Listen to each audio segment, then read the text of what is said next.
I'll go get it. I'll get it.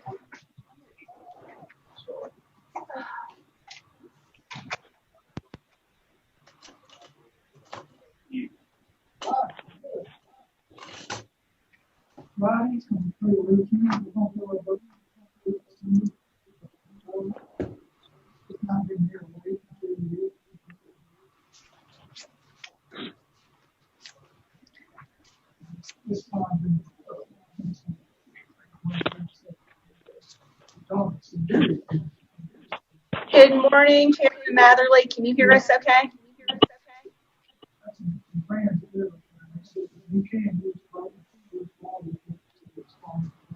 Good morning, Susan. Okay, good. Just wanted to make sure you were in there and you could hear us. I'm here and I can hear you. Good deal.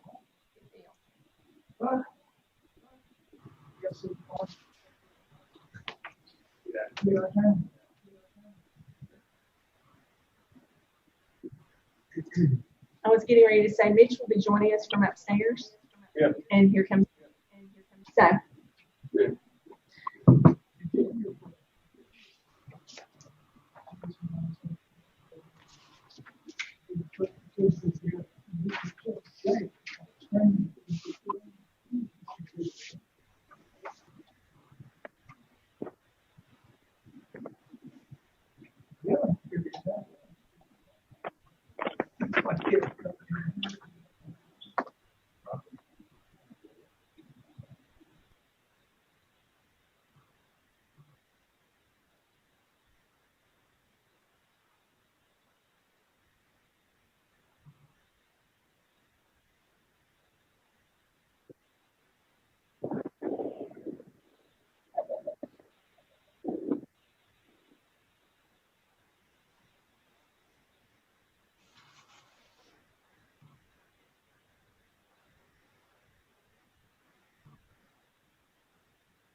You're good to go. Okay, well, good morning. Welcome to this June 5th Budget Committee meeting. We've got a lot of work ahead of us. I'd like to open the meeting with prayer. You just pray with me. Father, we just thank you for this opportunity to serve the citizens of Washington County. We thank you for many blessings on a daily basis and the opportunity to live in such a wonderful place. We just ask you wisdom and discernment this morning as we work through some difficult challenges in the budget process for the citizens of Washington County. That you would give everyone the wisdom to come together and create a solution. Father, we thank you for all your blessings and we pray in your son's precious name. Commissioner Wheeler is now joining us. All right. First thing we'll do, let's have a roll call to see who's here. Mayor Grandy? Here. Commissioner England? Here. Here. Commissioner Malone? Here. Commissioner Light? Here. Commissioner Wheeler? Here. 5 present. Not present. We have a quorum. So if you would take a look at the agenda items that we have to for today and review them, I submit to you that they are an essential business of the county because they're a critical part of the ongoing budget process. Is there a motion to approve the agenda?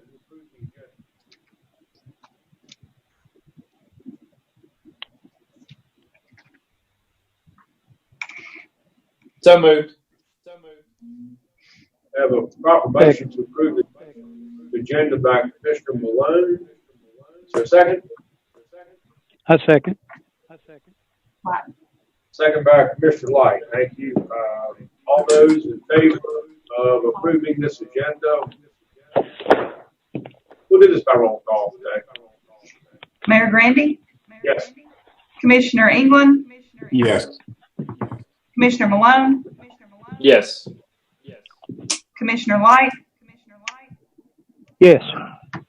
Commissioner Wheeler. Yes. 5 yes. Very good. Thank you. We have to you minutes of past meetings, those of May 13th, 21st, 28th, and June 2nd. Are there any additions or corrections to any of those minutes?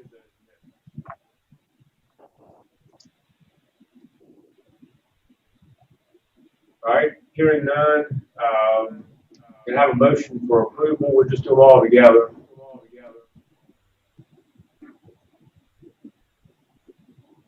I'll make the motion. Second. Motion by Commissioner Light, second by Commissioner Wheeler. Yes, sir. Okay, thank you. All those in favor, we'll do this by roll call also. Mayor Grandy, Yes. Commissioner England, Yes. Commissioner Malone, Yes. Commissioner Light, Yes. Commissioner Wheeler. Yes. 5 yes. Okay, great. Okay, so on to the business at hand. The goal today is to work through some challenges in the general fund, but to try to get some version that we can publish as the work will continue in the budget process over the next few weeks. One of the things we need to accomplish in order to get a published form are to get approval on various funds. So with that in mind, Mitch, do you want to sort of pick it up and let's sort of go fund by fund and see if we can get approval publication of the funds? I will be glad to. I'm sorry to say I don't have the agenda in front of me. So what's the first fund we're looking at, Mayor? Okay. I think the first one we were going to look at was debt service.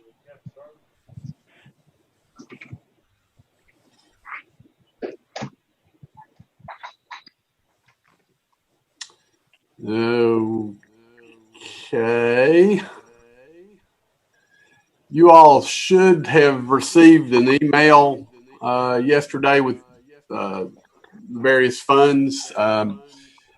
Most of the information in there was actually the same thing that was distributed to you a few weeks ago, but we haven't looked at them. You haven't discussed them, as the mayor was alluding to. In order to publish a proposed budget, the budget committee will need to look at these various funds and either modify or adopt them. So, okay. So what we have in front of us is the debt service fund.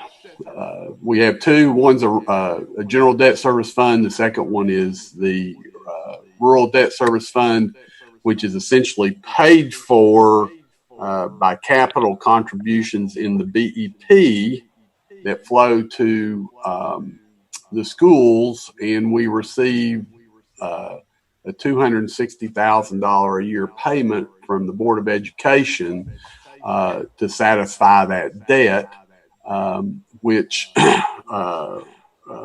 was for equipment and some construction projects that were debt financed back in 2013, I believe was the year.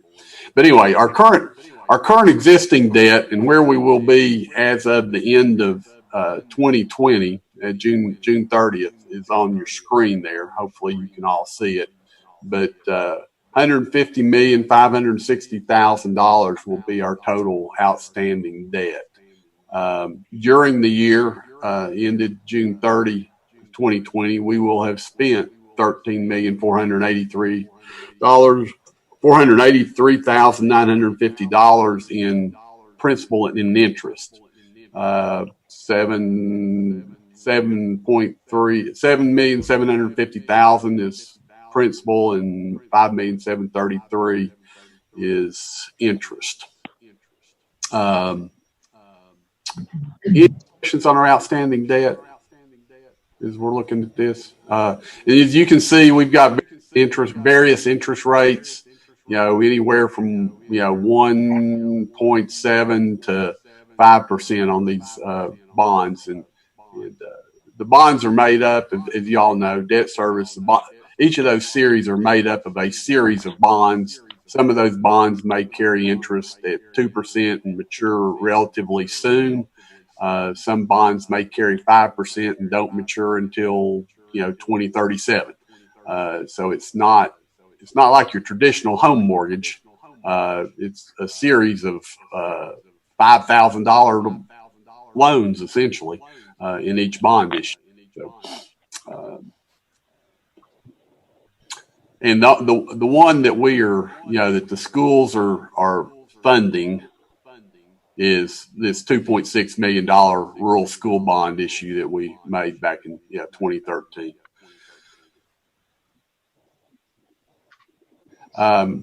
Where our debt will be, assuming we borrow nothing in this next year, where our debt will, where we will be at the end of 2021, we have $13.1 million of debt service required.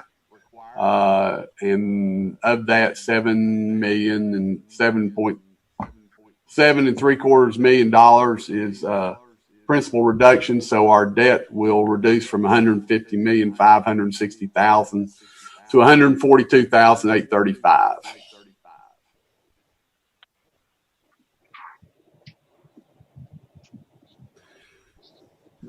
This schedule just gives you a presentation of what our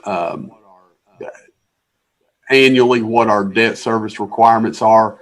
And as you can see in the last column, it's slightly decreasing, from year to year. And that is because as we chisel away through this, we're reducing principal, which reduces the interest cost, which allows us to put more money to principal. And as you can see, the interest amount on the bonds in this column, it continues to decrease every year as the principal amounts, continue to increase. So by the time we're at the end of 2037, we will have satisfied all our outstanding obligations at this point. And this is graphically what it looks like. The blue is our principal portion of our debt service. The orange is the interest, and of course, the declining line is our outstanding debt. Our debt service projection is on this next screen, and we're anticipating, roughly about 0.75% in revenue growth. After we get past 2021, we don't really see that. That's our challenge this year. But you can see where our debt service reserve is projected to be after the end of 2021. I will point out that this number right here, $1.1 billion in transfers out, does include our $900,000 that we transferred from debt service to the general fund in FY20. So you can see where our reserve balance is. Our reserve restriction, of course, is 40% of our next year's debt service. So this year, as of the end of this year, it'll be $5,277,000. At the end of 2021, assuming we have no new debt, which if we do would actually ramp that number up. But our debt service requirement would be $5,265,000, meaning that the current funding and the current debt service for the debt service fund would give us $1.6 million in available fund balance for debt retirement.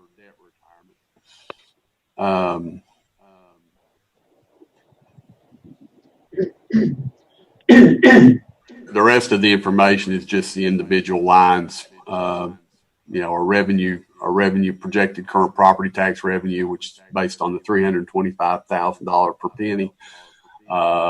Interest earnings, all of our other revenues that come to us by way of designation of penny allocation. There are local utilities, litigation tax, court collections, prior year collections of taxes. Those things all go to the various funds in proportion to the tax levy. So as we move pennies, if you were to move pennies in the tax levy, it would impact those revenue lines. Doesn't impact our investment income. Investment income, as you may know, is the trustee. The trustee maintains all of the county's cash in one pot. He divvies it up and invests it in various CDs and other qualified securities to generate the highest investment return he can. But then internally, he tracks how much each particular fund owns, if you will, of that pot. And the interest that's earned on that pot is then allocated out to each of those individual funds based on their relative contribution to the total. So that number would stay fairly constant, assuming cash balances or fund balances stay fairly constant. And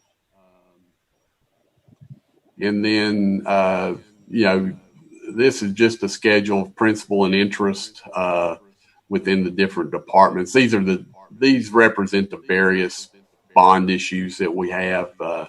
If we have a bond that has both general government and education components to it, then there's an allocation of that based on the bond issue amounts.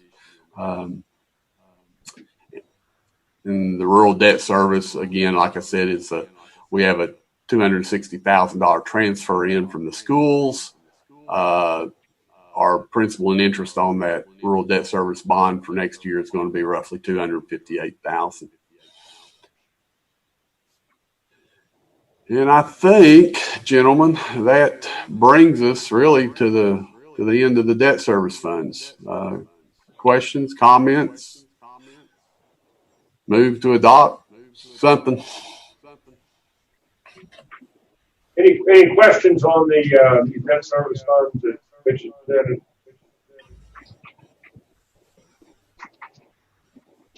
Not, we entertain a motion to adopt.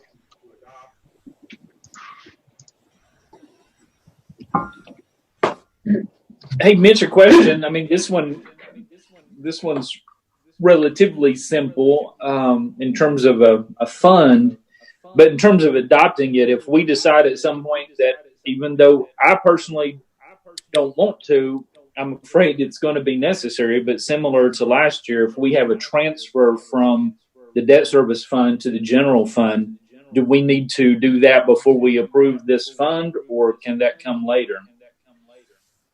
Later.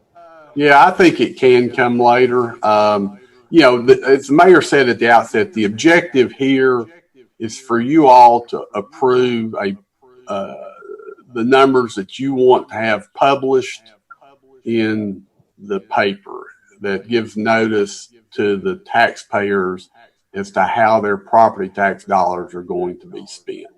You will then have a public hearing, which you will gather input from the taxpayers and the voters of Washington County. and then you make a recommendation to the full commission as to an adoption of a budget. But in order to move that forward, the first step is to get something published. Right. Which Well, includes I'm eager to do that. I'm just thinking ahead. We've got a $3 million plus hole that we've got to plug, I guess. And while I feel the need, I said it the other night, I feel the need that we do need to right size government, which means we're going to have to cut some areas, no matter how much we don't want to. But I think to make the budget balance, some of that balance is going to come from transfers. And at least one of those transfers is likely going to be to transfer some, not all, but some of the available fund balance from debt service. So I don't know if we want to go ahead and talk about that or just to approve it as it's shown. But I just imagine we're going to have several transfers, maybe in the capital projects area, there's some projects we're going to put off so we can transfer there. And then, we're probably going to have to reallocate a penny to solid waste, but then come the cuts. But I'm just imagining that from the debt service fund, we can cover some portion of that $3 million from the available fund balance here. I'm not saying I want to do it. I'm just saying, we're going to have to make some hard decisions, and that's probably going to be one of them. But I just wanted to ask the question relative to before we approve this, do we need to handle the transfer first or even discuss it? Commissioner, like he's wanting to say something. So following up on that, just tagging right along with it, if we do this right now and then the next hour we're talking about the general fund and need to look at pulling funds over there, are we going to have to come back and modify this today so that it's all published working together? That's the question, I think. Let me We can do it either way. There'll be several more budget meetings before it actually goes to the full commission. So at any one of those, it needs to be modified. So it's your choice. Mayor, what I'd recommend here is, I've listening to the workshop. I don't think an 8-penny tax increase is in the cards. I'm going to be realistic about that. So, facing reality where we are, you're going to have to move money from this fund to help take care of the general fund. And then if funds need to move to solid waste, we'll need to do that as well. What I would suggest is that you go ahead and modify this budget to reflect an amount to transfer to the general fund, be it $1.1 million, $1.5 million. I don't know if I'd do $1.6 million because that only gives you $24,000 left in the fund, but some number that you feel comfortable with, and go ahead and let's plug that in as a transfer to the general fund.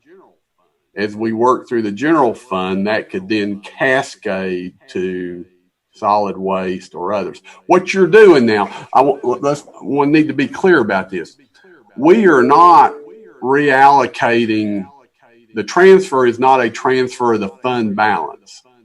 And I don't know if I've said this to the entire budget committee or not, or don't recall. It is simply a transfer of the non-property tax dollars that are flowing into the debt service fund. Your pennies are allocable. So what you're doing, you have $13,753,000 in revenue budgeted. Of that, $12 million is property tax. So I guess I should, so what you've got is $1.7 million that you could transfer if you had it, but you only have 1.6. Does that make sense?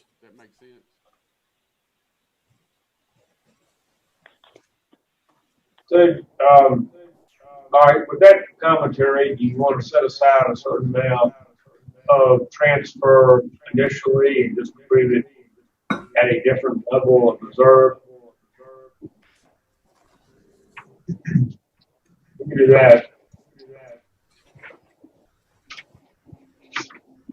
And whatever we did right now, we could come back later in the budget process and relook at if we needed to.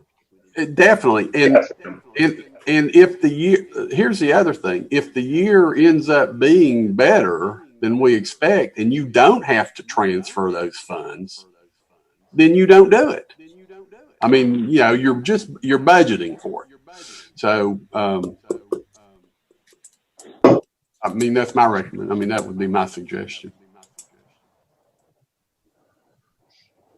Well, don't misunderstand my comment. But part of me doesn't want to make our job too easy or it's not going to be on the other side, because we need some right sizing to occur. But I think I would probably recommend an even 1 million.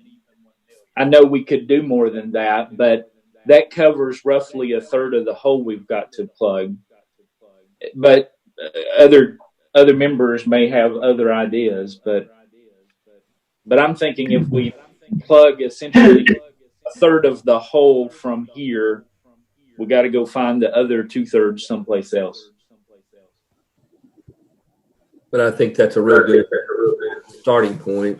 And then we need to go look elsewhere and come back if it's absolutely necessary. Doesn't, you know, that way we've got something left in this fund if we, you know, for the potential future need. Okay, do you want to choose an amount? Well, I think I had suggested 1 million if comfortable with that.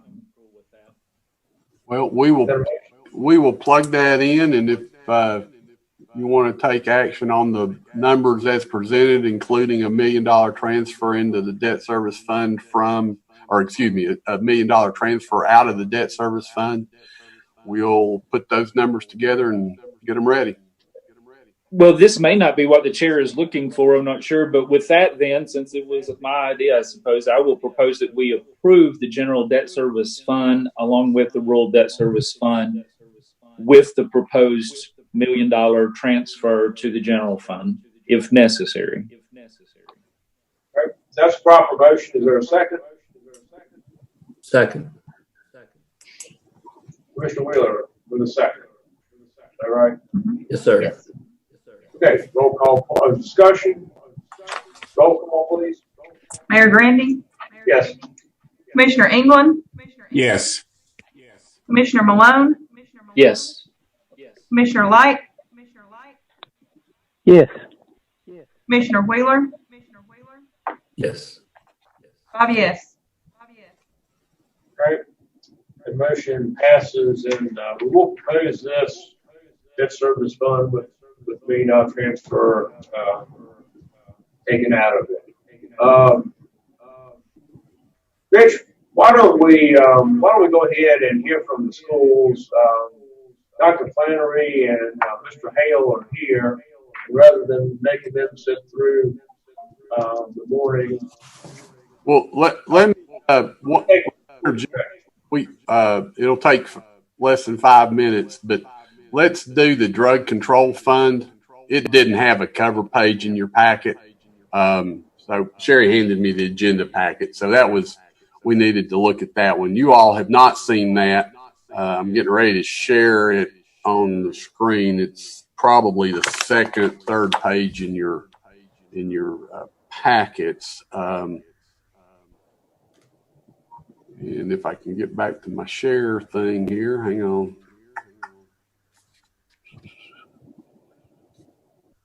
Well, where'd everybody go?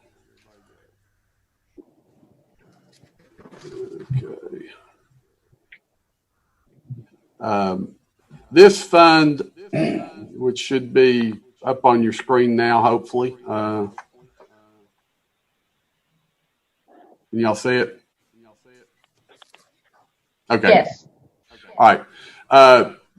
These are funds that are collected from drug control fines, confiscated assets, fines, and other forfeitures that are really under the control and direction of the sheriff.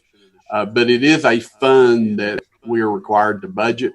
And so you will notice that it does have a $74,000 projected deficit in it.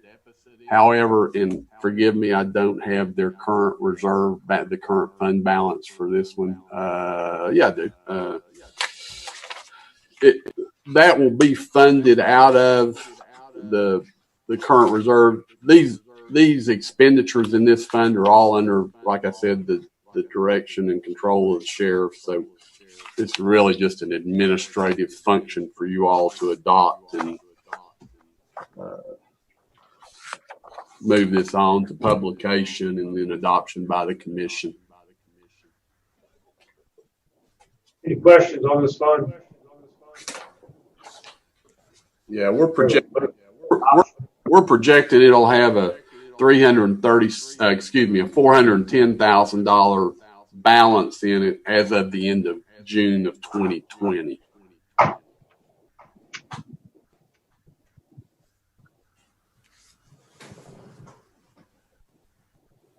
We have a motion for adoption. So moved. Second. So who was that? Sorry. Commissioner Wheeler with Steve. the second. Larry had the motion. All right, proper motion back from Commissioner England, second by Commissioner Wheeler. Is there additional discussion?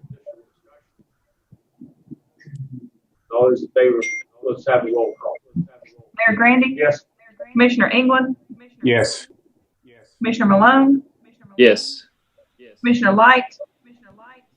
Yes. Commissioner Wheeler? Yes. 5 yes. All right. Let's do the real easy school one first. This is their nutrition budget, the school cafeteria fund.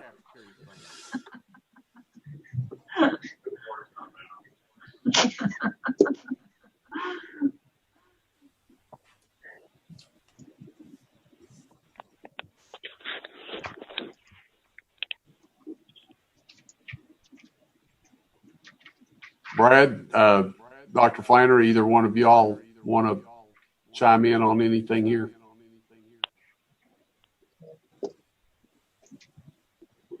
I would just say, are there any questions? We have, Anywhere up here. we have Mr. Hale and Dr. Flannery with us. Do you have any questions on this? Any of this?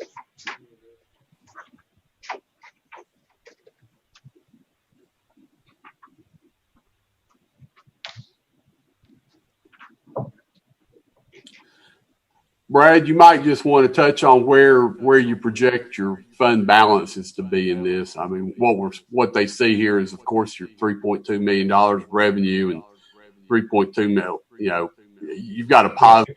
You know, Yeah, at the bottom, it's basically practically a break-even projection. Currently, the dietary fund balance is sitting at around 850 to 900,000. So the projection on the one on the far right, that's got a 5% plus step increase for dietary only, is virtually a break-even. We're projecting $529 to the positive. So on a $3.2 million budget, that's a break-even.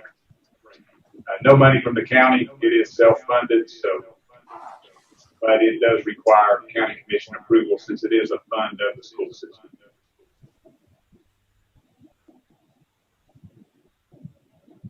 Questions? Motion to approve. A motion to approve from Commissioner Malone and a second from Light. Commissioner White. Additional discussion? I may be confused, but are these two options that are highlighted there? The one on the far right is the one that was selected. There was two options presented to the Board of Education. So the one that was selected was the one on the far right that says 5% plus step at the top.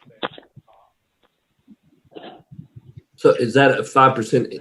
Tell me what that means, 5% plus step, just to be clear. The Board of Education approved a 5% pay increase for dietary employees. Plus, they go to the next level of experience, and it's called a step increase. So 6 years experience, you go to 7, you get a small increase. Understand.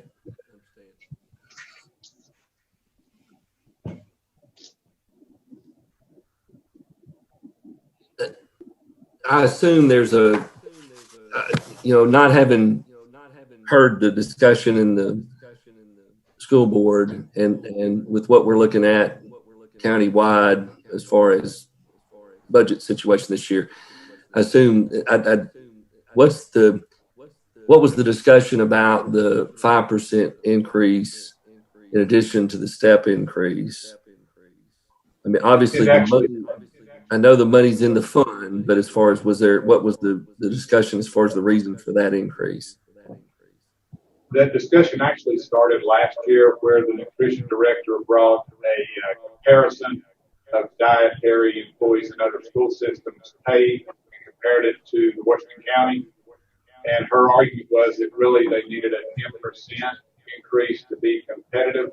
So the board did 5% last year and 5% this year to kind of try to meet that request. And the fund itself was supported. They had a substantial increase in their fund balance in the dietary fund due to some downsizing in staffing that was not needed and some new contracts that was made with vendors that just gave some better price points for the supply. So the combination of the two helped bring that fund into the positive over the last 2 to 3 years. Thank you. Commissioner Hunter, we still have a sizable number of employees making less than $10 an hour. This is an effort to bring these people up to a better living wage. Yes, sir. Thank you.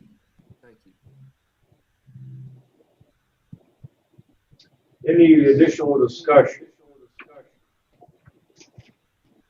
Please call the roll. Mayor Grandy, Yes. Commissioner England, Yes.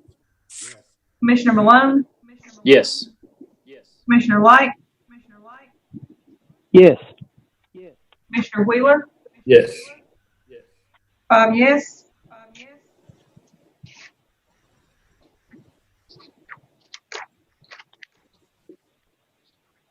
Okay, we'll move on to the general school fund. That's approved. So we'll move on to the next general school fund. There you A go. little reason on this before other questions.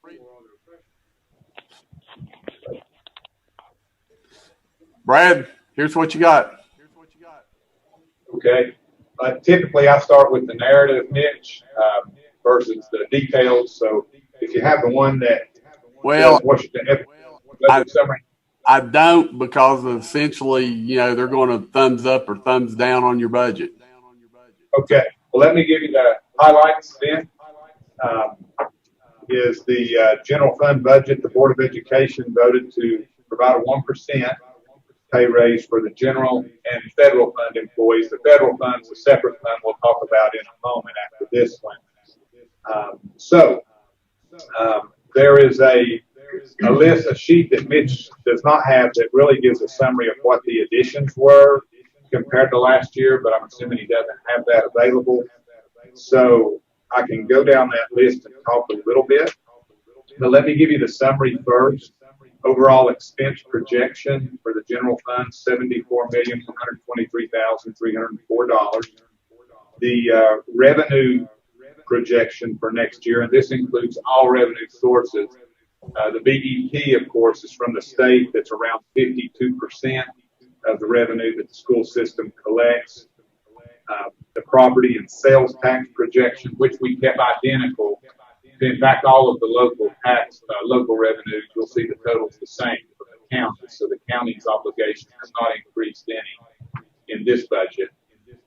So the combination of the property and sales tax is a little over 40% of the revenue, and then you'll see some smaller, there's about a dozen other smaller revenue accounts that we'll get from the taxes or from the county through taxes. But all revenue sources, including all grants, anything else from the general funds is estimated at $70,682,077. That leaves an amount of $3,440,534 that the board just voted to take from the school fund balance, which was at $8 million as of June 30th last year. We were tracking extremely good this year again. At this point, I'm not anticipating. I think we should hold that $8 million. The May sales tax numbers I have got those, and as far as the decrease, it was minimal for the school system. Now, granted, we don't know what June's going to be yet. That's going to be a question, but we were tracking ahead this year, so my projection is we should still hold that $8 million fund balance. All indications are. If not, it will be very close. So the funds are there in the school fund to handle this $3.4 million one time, as I've discussed with the board for this year. That includes 1% pay raise. That does, at the time we did the budget, we were told by the state to estimate a 5% increase in health insurance, which is close to $400,000. There's, without going through all of them by detail, line item by detail, the university school, we estimated that close to $200,000 would be needed to increase their percentage of the revenue for next year. And we get into some one-time items. There's about $1 million at least of one-time items that are in this number. Textbooks, for example, they're in dire need of updating. And Dr. Flannery can give you the details on what that is, but there's the total increase to the textbook line item is about $737,000 increase from last year in what was budgeted. There's a $250,000 allocation for CPE equipment to significantly upgrade that program that's badly needed. So we also embedded in that $74 million total is an electric bus purchase, but that is fully covered with expenses we already have, but it still goes into that $74 million, or with revenue we already have, but it still goes into the $74 million. An electric bus purchase is estimated to be about $425,000, but we do have funds in place for that. We've had 2 grants that are donations from Bright Ridge and TVA that total $130,000. We have funds we received from a total bus last year that about $75,000 that's went into our fund balance. And then we do have a grant from the TDEC that we have the contract on that they're willing to fund up to about $220,000 of that, or 50%, whichever is less. So while there is a $425,000 expense in this budget for an electric bus, those funds are in place to cover that. So we have had some additional revenue come in this past year that was unbudgeted, that we did not know we would get, to the tune of about $724,000. We had an E-rate settlement through this lawsuit through the Federal Trade Commission that involved multiple systems. That we had funds come in from that. We've got DEP growth funds because we've not declined in enrollment this year, so the state has gave us about $222,000 in additional DEP funds. That E-rate settlement was close to $300,000, by the way. I mentioned the total bus and the 2 donations that we received for the electric bus. So all of that totals about $725,000 in new revenue that was not originally budgeted. So that, with a combination of the one-time items that we're investing in, is why you're seeing a $3.44 million budgeted fund balance pool for next year. Certainly, we'll try to manage our expenses and minimize that, but we have to prepare for the maximum estimate, which is $3.44 million. So that's kind of the summary of where the numbers come in, and all of that's embedded in that Excel document that Mitch has up. Now, the shaded column is the column that the board approved, which will say 1% budget approved at the top of what you're seeing there on Mitch's screen. you can see that you'll see the 3.44 million at the bottom, near the bottom of the page Mitch has up. That's the budgeted fund balance pool, if necessary, from the school system, and that balances the $74,123,304 budget. So no funds requested from the county with the board budgeting to pull 3.4 from the school fund balance. Okay, questions for Mr. Hale or Dr. Flannery? Brad, one question. Though, you mentioned $1 million in one-time expenses, and is that $425,000 for the electric bus purchase part of that $1 million, or is that in addition to that? That's addition to that. The 1 million is made up of the textbooks, which we needed about an additional 737,000 in additional funds from last year, and then 250,000 in CPE equipment upgrades. So those two together total to nearly 1 million. But you are correct, that electric bus is an additional 425,000. So it's really up around 1.4. It's just the electric bus. The funds are already covered. Is what I did originally mention that, but that is a good point. So it's really upwards of over 1.4 million in one-time expenses embedded in that 74 million budget. Other questions? This is a curiosity more than anything, Brad, but when we're talking about this electric bus, is that a single bus? Because I guess that's about 3 times the expense of a single diesel bus. And now I know we're getting grants, et cetera, but I'm just curious, is that just a single bus? That is a single bus. The local cost of a single bus would be about what we would ordinarily pay for a diesel bus. The grants to pick up the rest of it, and we're actually building a charging station here in Jonesboro right now, and that'll be all we're paying for is some concrete. It should begin saving us money immediately. The Canadian factory will ever build it. As an aside, we've also received 5 propane buses over the last few days, which should start saving money very quickly and also reduce our cost. We're trying.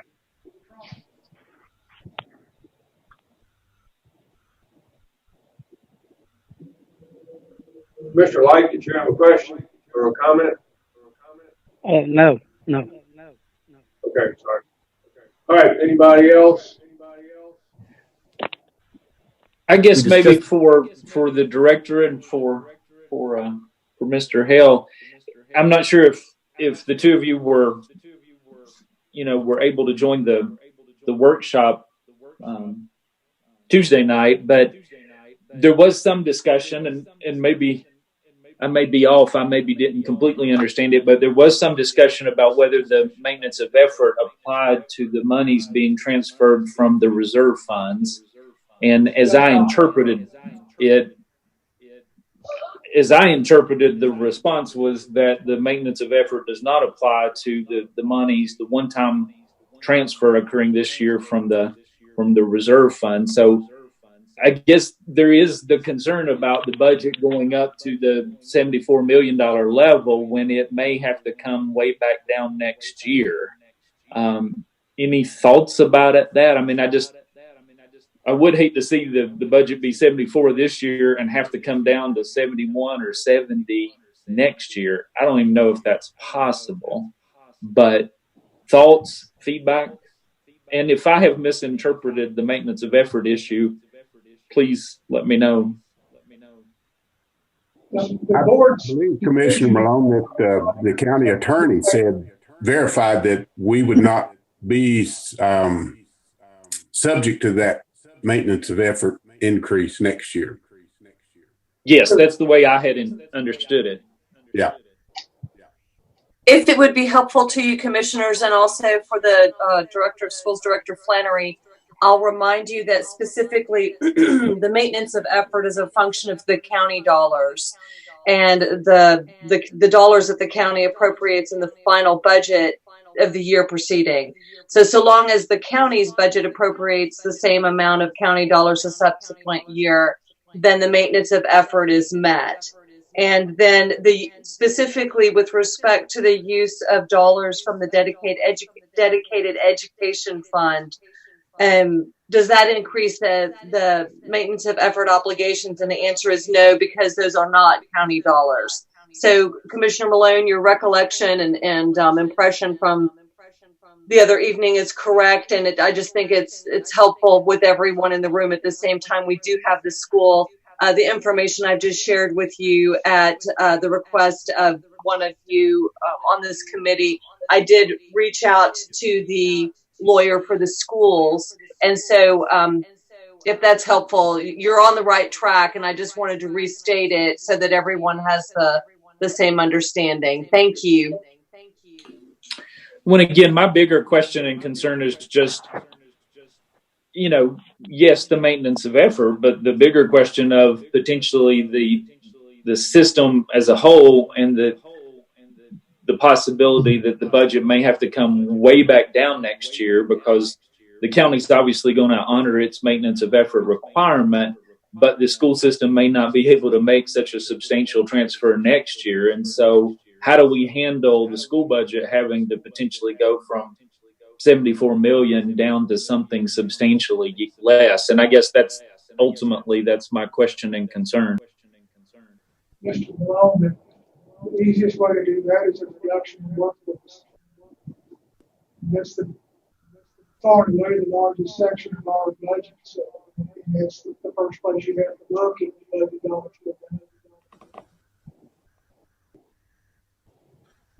Hey, Brad, why don't you bring commissioners up to speed on what the state statutes will do as fund balance is over the years is, say, whittled away down to less than 3% of expenditures? So that 3% requirement is roughly around $2 million. So certainly we are not permitted to go below that amount in the fund balance. We've just been fortunate the last 3 years to be able to significantly build our fund balance right now. I thought your video cut out at first mid, so I didn't hear. Is that what you were wanting me to address? Or? And share with them, you're not prohibited from going below 3%, but what happens if your fund balance does drop below 2 million or the 3% number? I plan to get it back to that. It's what the financial consultants from the Tennessee Department of Education has told me. But I mean, is there some withholding of state funds, or am I misunderstanding that? It would draw attention, and we would potentially, we would have the Tennessee Department of Education coming into our budget. The BEP funding that you're talking about, I'm assuming you're saying they could withhold BEP funds. Now, I don't know that I have the exact criteria on the details of BEP funding being withheld. It's been explained to me that the Tennessee Department of Education will be up here and looking at our budget very quickly, and we would have to have a plan right. to meet that. Well, that's true. Okay. Any other questions or comments? I guess I have a question. So where is workforce with respect to the school system this year? Above last year, below last year? We're not saying anything about information teachers. In fact, we're holding some positions open. Better handle on the own. The big question mark in any school system every year is kindergarten. Because we don't know how many 5-year-olds are out there. We don't know where they're at. We're actively enrolling kindergarten. And that's the point of the teachers. Right now, we know that Bench Creek Elementary is starting to go down. But we don't know what's going on, for instance, at Westview and Arkansas Central, because those communities notorious in the way they school owners to have their kids to school. Yeah. So we have to hold people. We may be hiring teachers the first day of school, hopefully not, because of that. So we are holding positions open, maybe several $100,000 positions, because we just don't know where the kids are going to show up. They don't get on the buses and get back. It's 30. So 8,400 kids shift around the county. They come and they go. They leave and go to other systems. They go to other systems to us. It's kind of a guessing game. It's $5 guessing game. So to answer your question briefly, we do not anticipate an increase in the workforce. With the exception of one position, the board chose to add an additional assistant principal at Williams Creek Elementary School because she is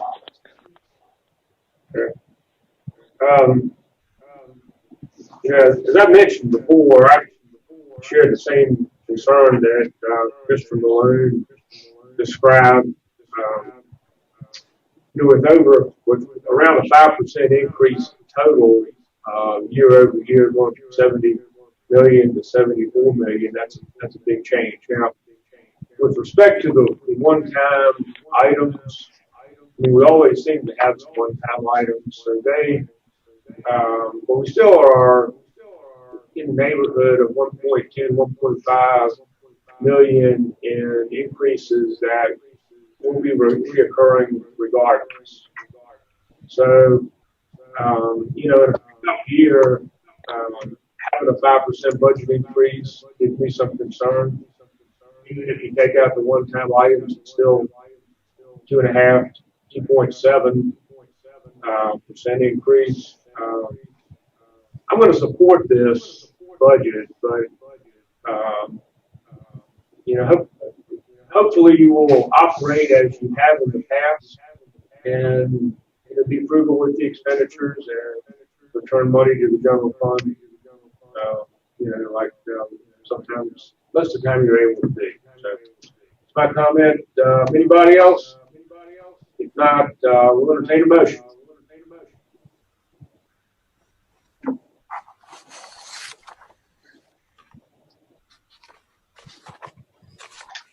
We have an opportunity to vote this up or down. Move to approve. We have a proper motion from Commissioner Wheeler to approve. Is there a second? Second. And a second from Commissioner England. Yes. Roll call, please.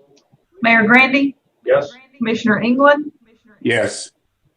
Commissioner Malone, Yes. Commissioner Light, Yes. Commissioner Wheeler, Yes. 5 yes. Okay, we're going to recommend approval of the school budget. Thank you, guys. Appreciate y'all being here today. Oh, sorry. One more thing. Federal budget. And Mitch, you may have the language on the federal budget, but it's just simply an emotion to the federal budget. How have you worded that? The federal budget is what the PD, the Tennessee Department of Education, allocates. That's been the wording in the past? That is correct. And so the commission,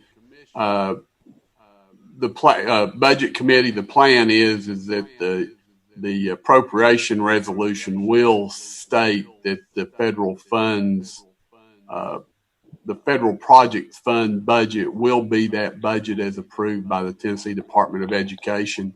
So nothing you do with it anyway. So it just takes it out of the process.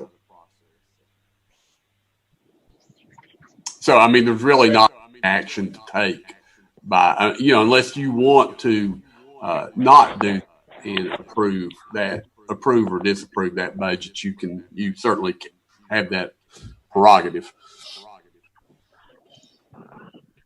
Correct. The state auditor just said it requires approval or not. But with this, the federal fund's fully reimbursed at 100%, so it's not funds from the county. It doesn't affect the county at all. Let's get a motion for approval of this, if you would.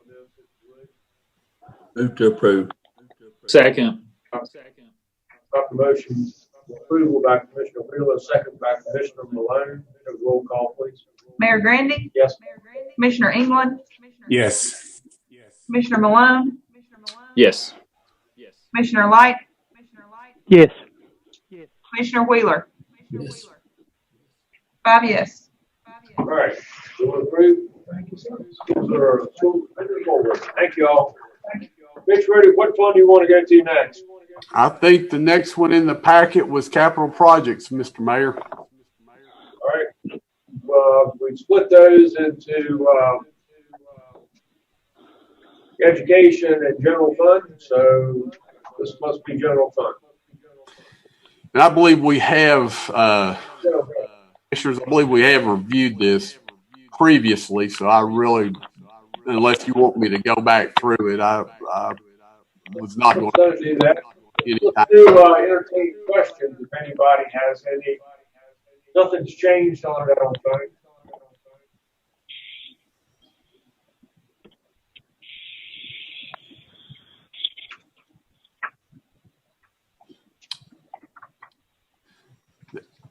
There's your fund balance projection for the two funds. General capital projects.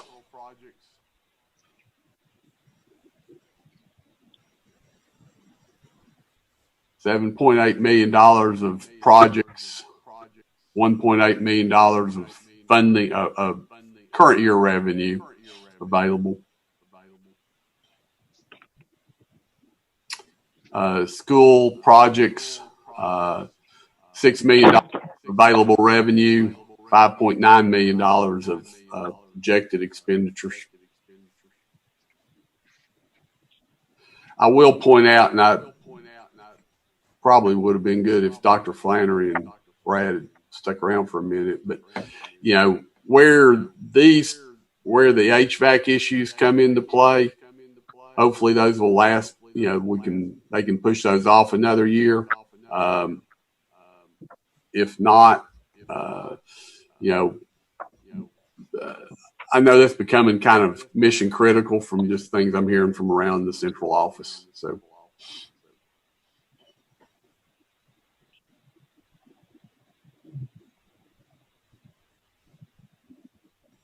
We have specific questions about school education capital.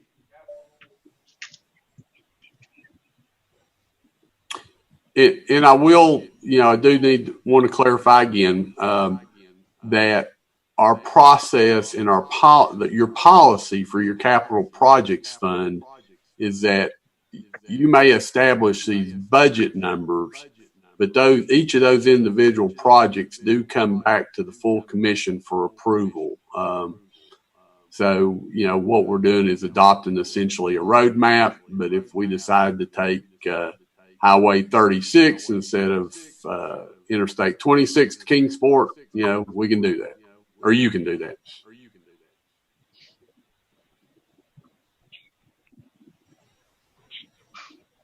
Or actually, if you decide to go to Asheville instead of Kingsport. So,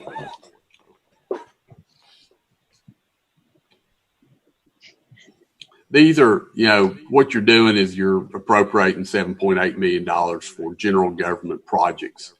This is what you have in front of you is the capital investment plan, which I do need to say is something the commission that you do need to recommend to the full commission. And it does need to be, the capital investment plan does need to be adopted at some point per the capital investment plan policy.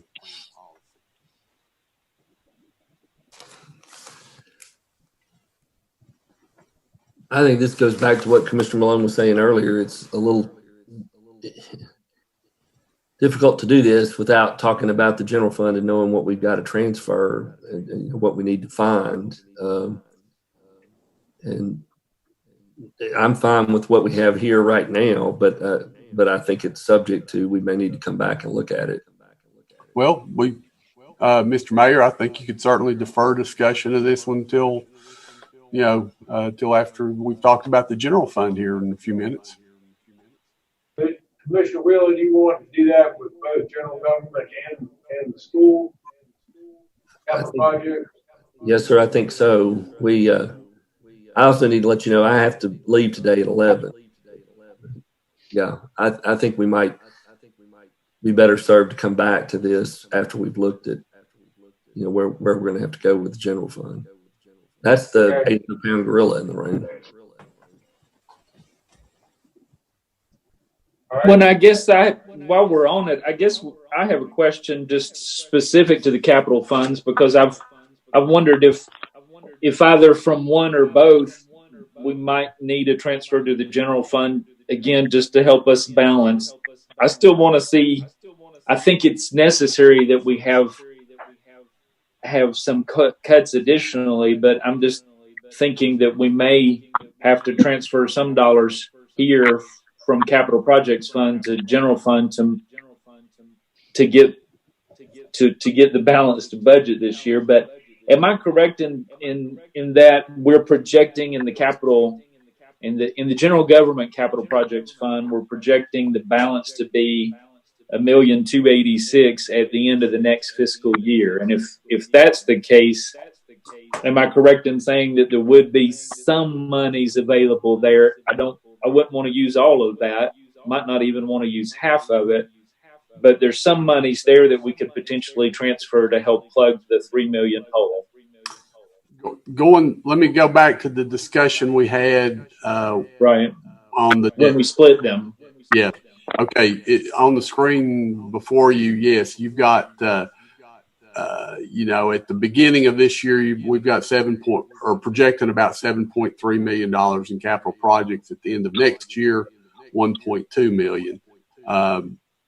So first of all, you could not, for example, transfer $4 million of the capital projects fund, because you would be doing that out of fund balance, which is already property taxes that have been collected for that purpose and other incomes that are now restricted for capital. Okay?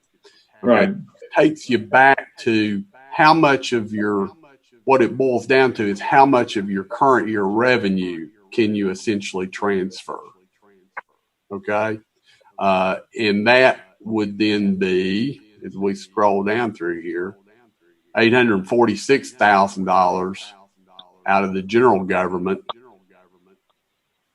and $518,000 out of, so $1.3 million.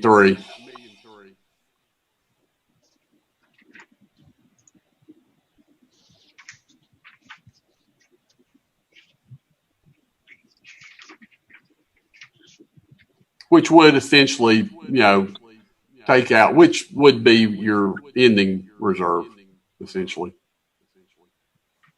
Mitch, I have a question about that. With I get what you're saying about using the current year's revenues, and I understand you've recommended that, and I follow what your recommendation is on that. But I just want to understand how this works. If we moved a penny, if we said we're going to reallocate a penny from, and I'm not advocating this, I just want to understand how it works. Mm-hmm. If we moved a penny, say, from capital projects to something else, would that changes what you're talking about as far as and I realize it's a lower number. I'm not talking about that, but just that it would move some of that property tax money to another fund. Right. Yes, sir. If we moved a penny, for example, $325,000 would come out of the 976. Okay. You still move. We wouldn't have $846,000 of other dollars, because that's going to go down because of that tax ratio I was talking about earlier in the debt service fund. If you move pennies, that's going to move, that'll move that number down by, some of that's grant funded tax. We're probably picking up $250,000, $300,000 a year in revenue that's related to the penny allocation. So you might lose a third of that. If you moved a penny, then you probably lose somewhere in the neighborhood of about $100,000 of other income. So 325 and, 8, you'd really only have 746 probably to move. So you can move essentially like $1 million. Okay. And I appreciate that. I just want to know how that worked. Okay. Well, and I'm just throwing out ideas here for discussion, I suppose. But, and Mitch, what you just shared was helpful to me, but I'm just wondering in terms of, and Mitch, I appreciate and understand the structural issue you've been talking about, bigger picture, and I wholeheartedly agree. I don't know that we can restructure things all this year, but I'm wondering if we can cover some things with some transfers, still have cuts on the other side, if that will at least get us through the current budget year. But I'm throwing out for discussion, what if we were to transfer $750 from the general government capital projects account or reserve fund or fund and $250 from education? That still leaves some monies available, but that's another $1 million. So $750 from general government capital projects, $250 from education. That's $1 million. I'm throwing it out as a possibility, an idea, and I guess just curious about others' thoughts. And so we're not transferring pennies. I'm just saying we would make a fund transfer to the general fund if needed.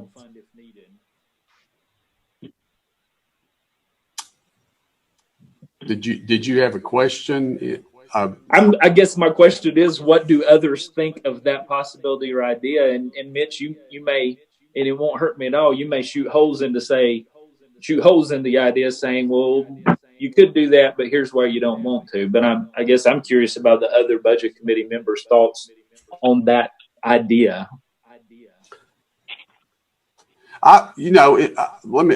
At the workshop Tuesday night, yeah.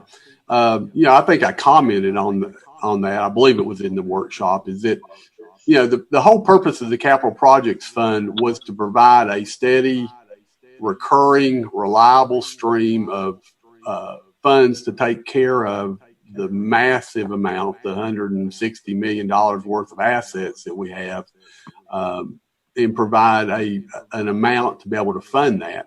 And if you use a 4 or 5% factor in terms of annual needs, you're not too far off of where our current capital is.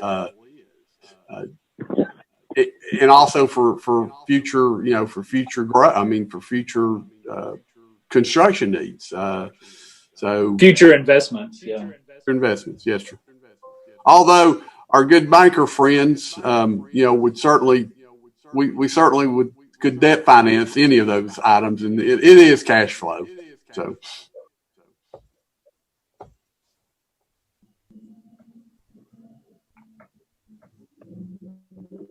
Any other questions before we park these? Come back to them.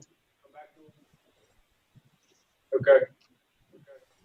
Looks like we've got a lot of folks on the call who might be interested in the general fund. Mitch, you want to just go ahead and jump over there? Yep. Just give me a second here to pull her up.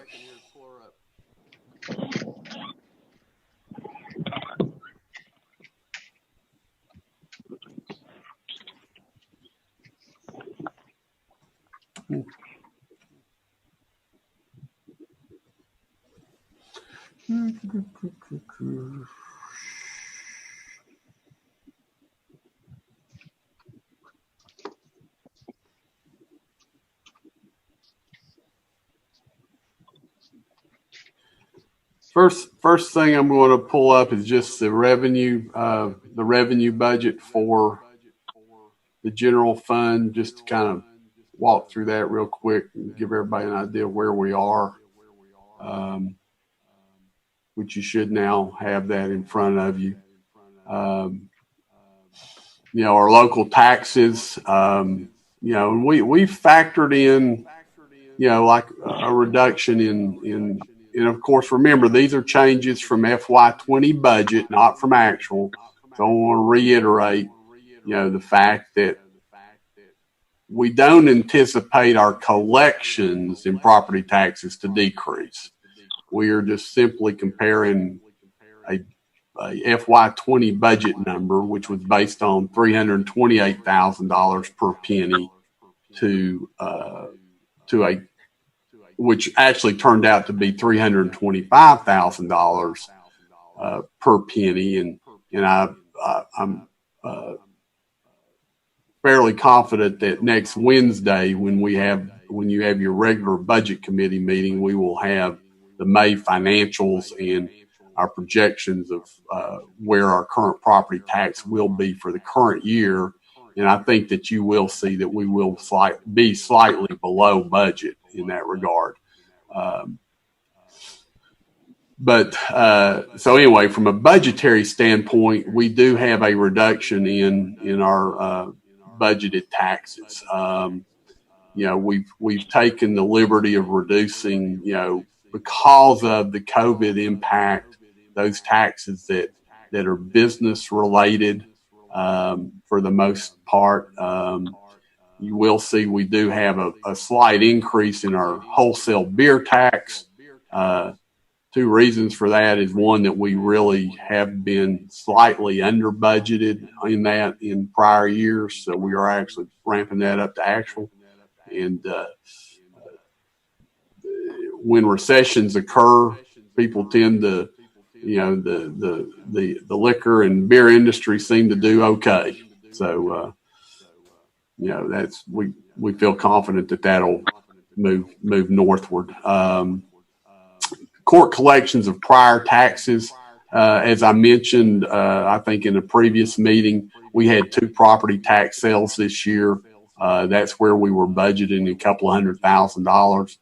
We expect to only have 1 this next year. And given the economic environment that we'll probably still be in, we don't anticipate we're shaving that number slightly. The other significant change in the revenue was actually in our. I'm going to scroll on down to this. Our investment income continues to look well. Interest rates don't seem to be tanking. So if they hold well, then I think we'll be okay there. But our other major change in our revenue stream is, of course, from our fees from our elected officials, and you can see the actual number for last year in the first column. The column next to it, although it says May year to date, does not yet have the May revenues in it. So that the $2.2 million really only reflects 10 months. So you can see that we're probably in this current year going to be at about maybe a little right at 2.5. Trustee collections will drop though in the latter part of the year. We don't have all the property taxes coming in, so it's not really a linear thing, but we'll have a better number on that for you come Wednesday, I believe. So we've reduced our county official fees, by about a little less than 5%, just to kind of take somewhat of a conservative approach given our current economic environment. This may be we've reduced the hall tax. The current year we've got a $60,000 budget, which is really about half of what we're going to end up collecting the hall tax was decreasing by 1%. So what the $60,000 represents is essentially, if you look at the 231 in the first column, if memory serves me right, that was at a 3% factor. So when that reduces by a third, it will be down to about 160. And then when that reduces by half, it would actually be about 180. We had plugged in 60,000. The hall tax may, as you've been reading, the state may not reduce it. It may not phase out. So this would have reflected the phase out, I believe, would be the last year for it. So we may have some reprieve on the hall tax. Other state grants, I'm trying to remember what the 96 was for specifically. I think it's a combination of grants. I'd have to pull out a worksheet. check on that. But the offsetting expenses for those aren't in the budget, so it's really budgetary neutral. Let's see. We've got, of course, the Homeland Security grant. We know that's continuing, but we've also got, like I said, offsetting expenses, direct federal revenues. We're budgeting a big portion of that. Actually, I think all of it is federal prisoner housing for the detention center, and it's slightly below budget. We're running. We run we're probably 4 or 5 months behind on our collections with the federal side. So, we're hopeful that we'll get to our current year budget of $1.4 million. But given if I should say I don't have any data on where the prisoners have gone, if they've reduced as a result of the COVID, and if those numbers are going to be down.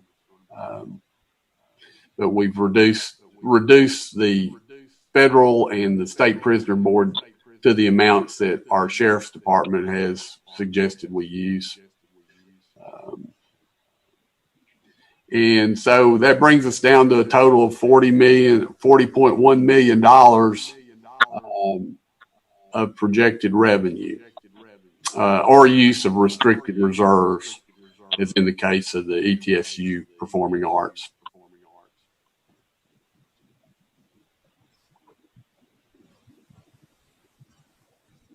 Okay, questions on revenue? I mean, this basically relatively conservative, but we spent a lot of time talking about this over the last couple of days and really don't feel like it would be wise to budget much above where we are.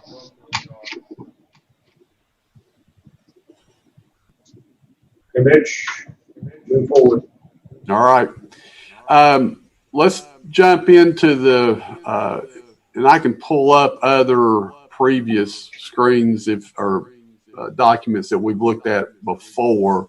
But what I had planned this morning is actually just the departmental budgets broken down. Instead of all the individual line items, just went ahead and summarized them into personnel services and contracted and capital and those things. And so what you have are those numbers that we've been looking at for a week or so.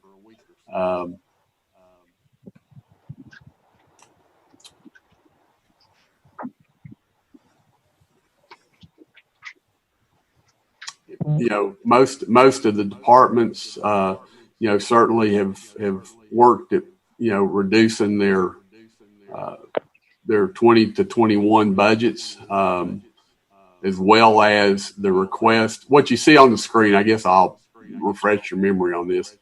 What the initial budget was prior to the mayor's or your request to reduce by 5% is this 2021 proposed column.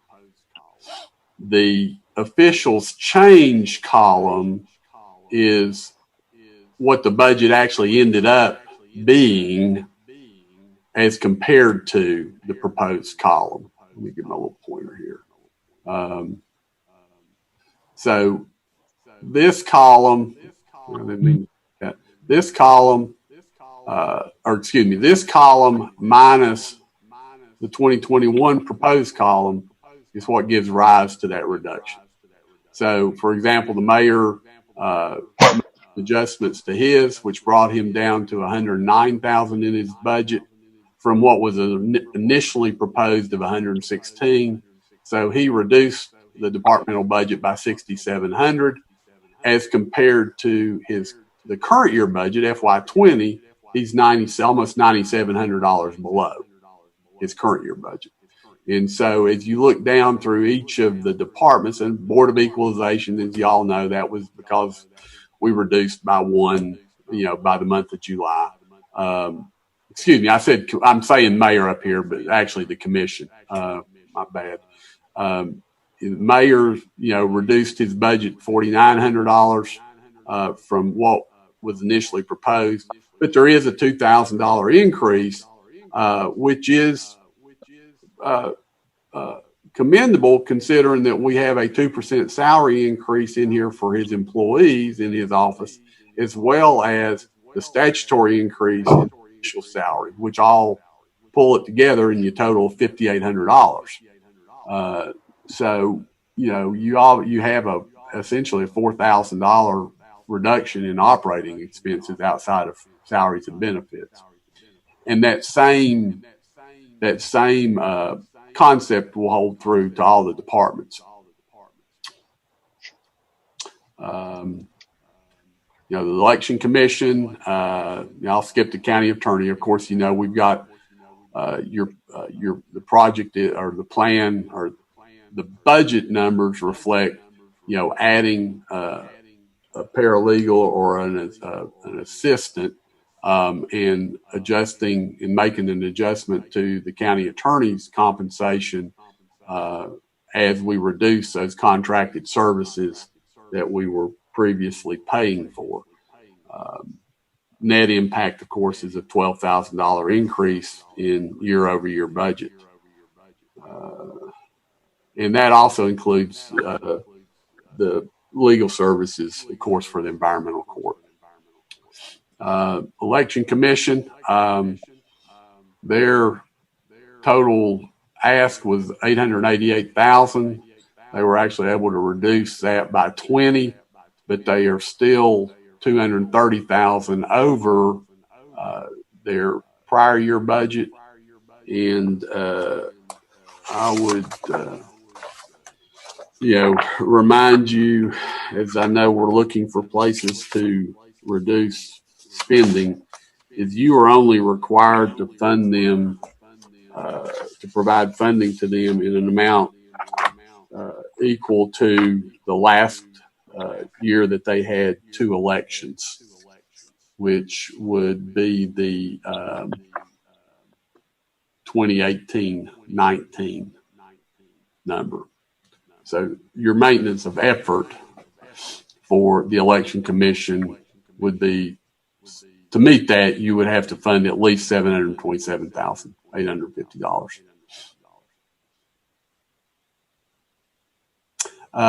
Register of Deeds, you can see, fairly substantial decrease. Of course, most of that was related to some computers and flooring that they performed that they made to their offices.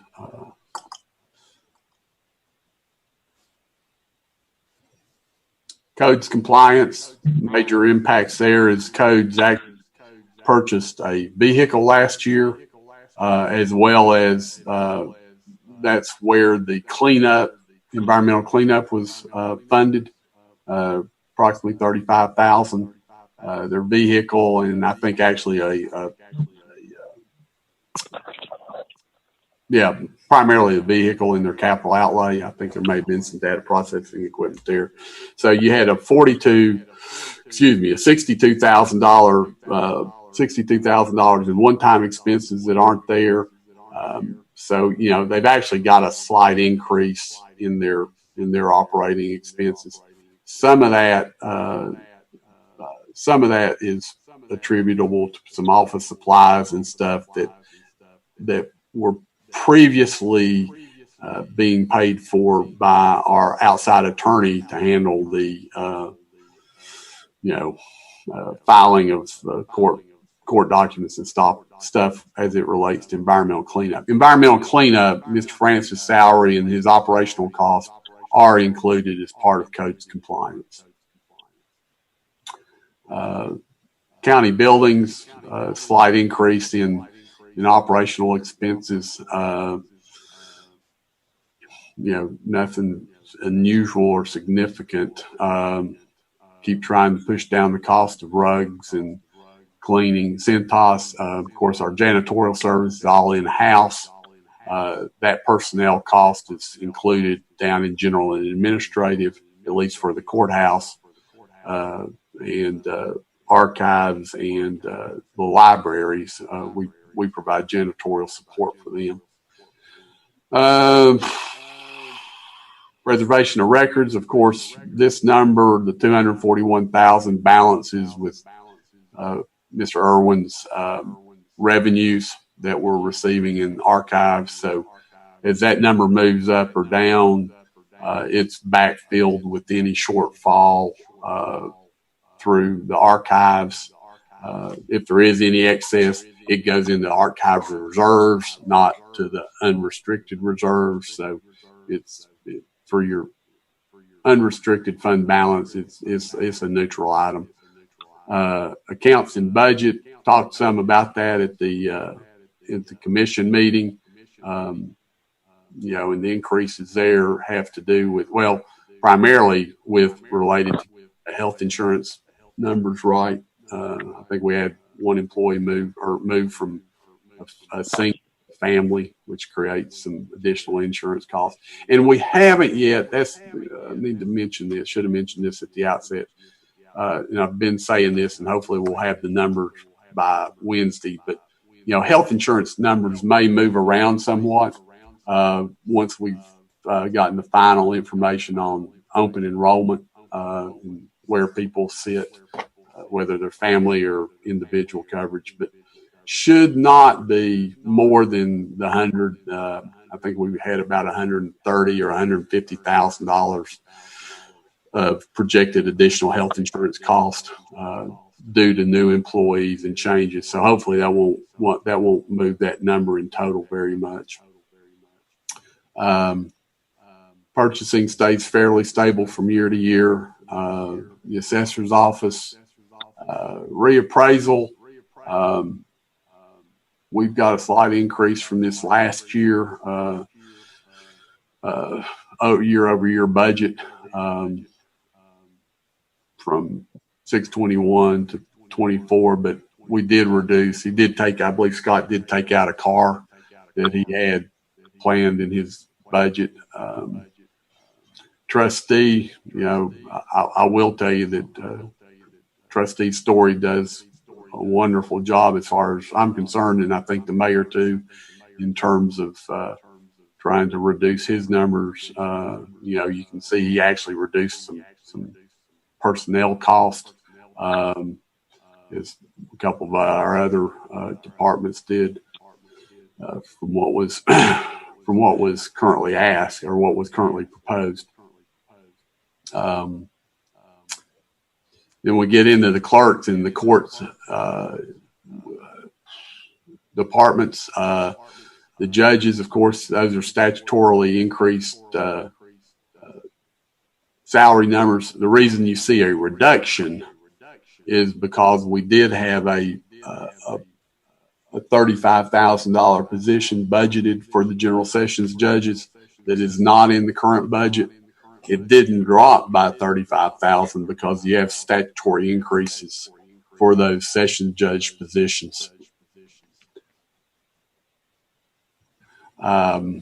Chancery Court, as you know, and it doesn't reflect in here because the initial request, it does. The initial request did have an additional person in there that has gone away. I don't have a column to offset that because when the proposed went through, we didn't actually budget for that additional person in the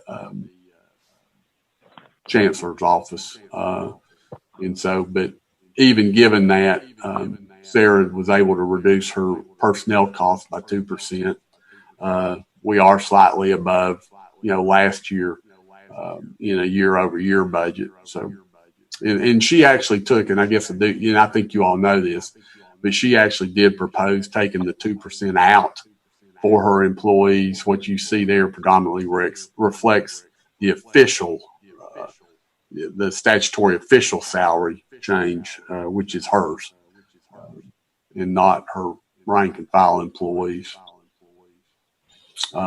Sure, she would probably be willing to give that up as well if she could.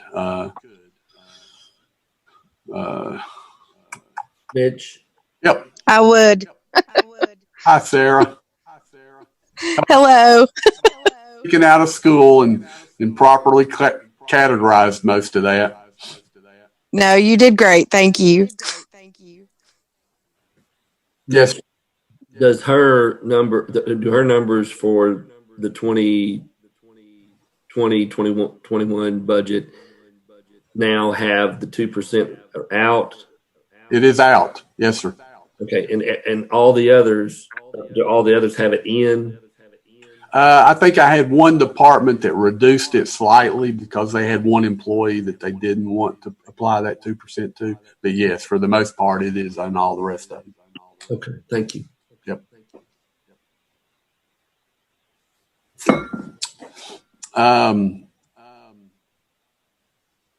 Administration of Justice, that's Ms. Downs is, jury trials and contracted services include things like having defendants or professional fees related to evaluations that the court orders to have done. Those numbers, can vary from year to year. If you look in 2017-18, the first column, we had a budget of $353. We ended up not using $140,000. In 2018-19, we had a budget of $238. We ended up not using $75,000. And of course, our current year budget's $233, and we'll have a comparison to that, this next week. I suggest, given the fact that our code, we've been shut down since March. I suspect that number that we will be, that the budget number will be well in excess of the actuals. Just don't think we've had any jury trials in the last couple of months. So. Correct. There hasn't been hardly any, and there probably won't be for a while. Right. So, and I guess I ought to plug this in. As you can see, Ms. Downs has pulled her numbers down compared to her initial request. And as we always do, we don't want any of the officials to feel like they can't get their job done, even if their budget may be a little tight. And, I think, I know the administration, and I would suspect that the budget committee and the full commission would be willing to step in and fill any gaps should, expenses increase that needed to increase in the next year, and pull those from fund balance and make that work. So try to keep the fear of, not being able to have a jury trial because the commission's not going to appropriate enough money is not a good place to be. It's not a good place to be. So, courtroom security, those numbers are managed by the sheriff, and of course, it's the staff that's there at the doors. It's primarily all, as you can see, personnel and benefit costs. Victim assistance program. The $45,000, I've mentioned this before, I won't go into detail, but all we're budgeting here is essentially our victim assistance fee that we project that we'll receive. So we only remit what we receive, so those numbers stay budget neutral. If the city were to ever not receive enough grant funding to pay the full freight for operating that program, we would be asked to share in half of those excess, those unfunded expenses. We haven't been asked to do that. So to this point, Sheriff's Department, you can see here where we are, we had some reductions. Some of that was actually pulled over and is reflected over in the capital projects fund, obviously. But we do have, did reduce, I think Sheriff did pull out, a couple of vehicles that we aren't going to fund through capital projects. Some of the other stuff, I think we are some equipment, or they're going to get it funded in the current year. I think the vest, maybe they found some money in the current year, so the SWAT vests are already think they're in process of acquiring those now. And so you can see we've got a slight increase in the sheriff's overall budget of $85,758, and that does include, the 2% across the board number. The jail, you will notice that we do have a more than 2% increase in jail salaries, and that is as a result of the $430,000 that we added for the $2.50 pay rate adjustment, which drives that total up to $558 over prior year budget. Juvenile services, we've got, Angel was able to reduce some of the cost even with the 2% salary increase.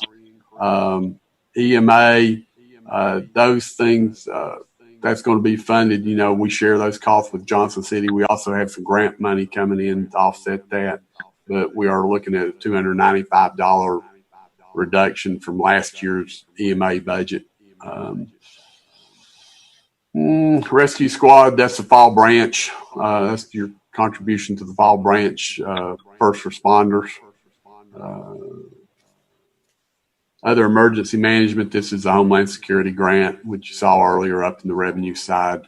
The 286, of course, is forensic contract that was adopted, gets us through the end of June of 21. Other public safety, I believe this number is primarily our 911.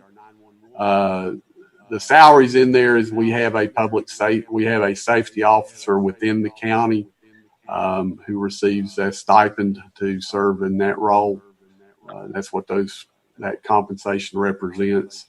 And then the local health department, or the health department, the $2.3 million, that includes the DGA grant funded positions, which part of, and I don't have that breakout for you, but part of that is the DGA grant money. Is part of that is reflected in this $73,000 increase.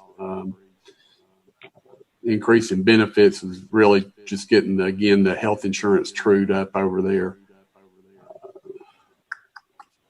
Of course, your contribution to EMS, the animal shelter, Frontier Health. We'll have to go pull my sheet out to see what our 50,000 is for. I'm having a senior moment. Sanitation and education, those are actually sheriff dollars for the personnel that in the cost that he has to manage the litter program. That dollar amount that you see there is grant funded and is offset by grant revenues.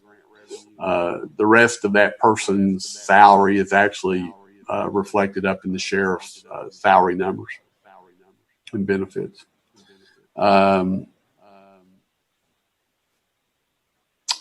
waste collection, just a decrease there. That the 40,000 was your contribution to the Boone Lake Association for that skimmer boat. Adult activities, that's your library, your seniors center contribution.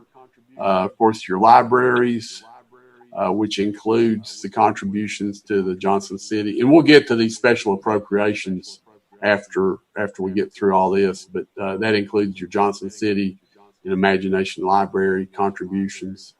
I'm having another senior moment. I'll have to dig out what all comprises 115,000. And then ag extension, we've got an increase there, predominantly driven by UT salary increases for the employees, the ag employees that are UT employees that we fund, via contract with them. We do have a 2% increase for our one county employee who is actually the administrative assistant secretary for Anthony down there.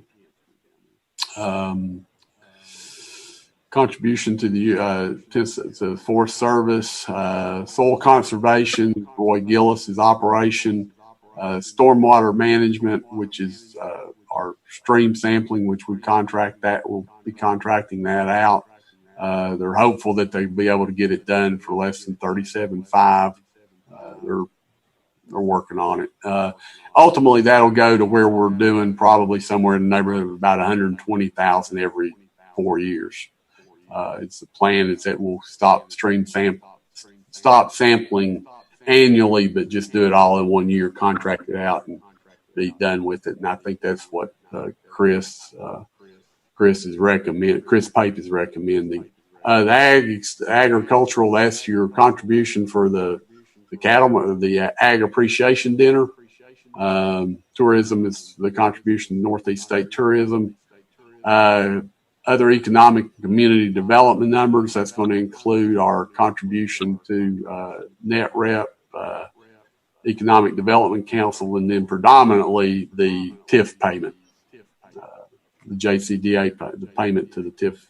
And it's down, as you can see, as a result of, somewhat as a result of making the change into the base calculation. Airport contribution, the resolution specifically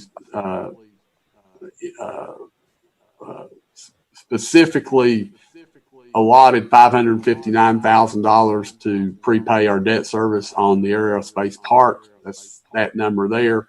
As you know, we do receive a little bit more than that from TVA for the impact, the Boone Dam impact.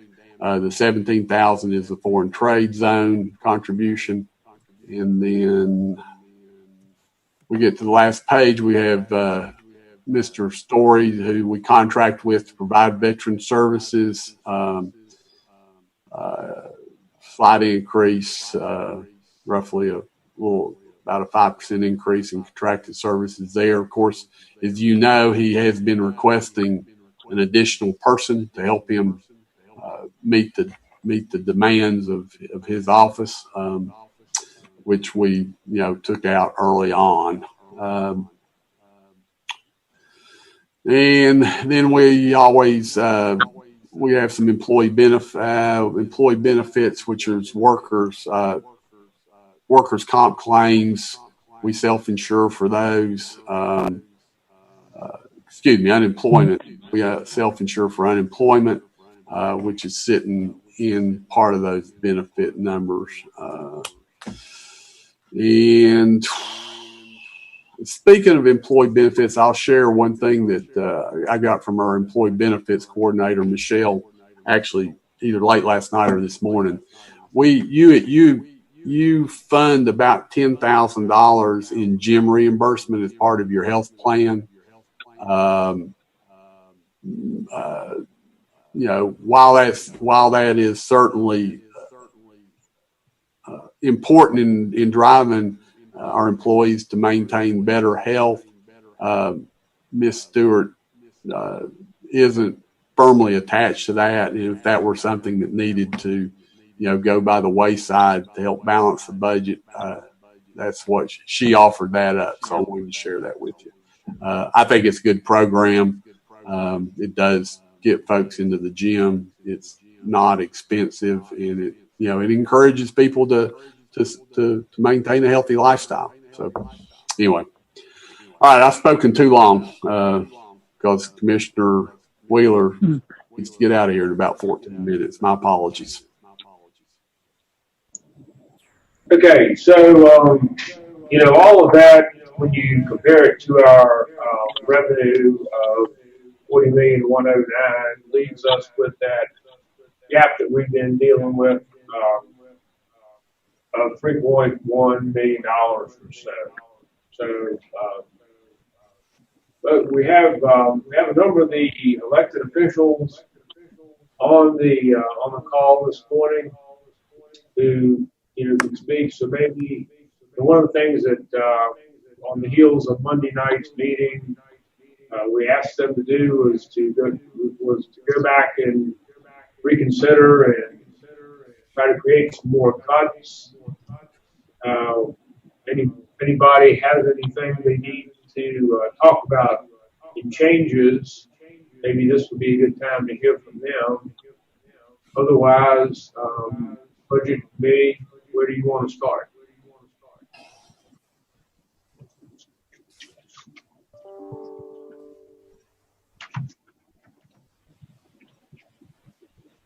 Elected officials, anybody have anything that you all want to add in at this point?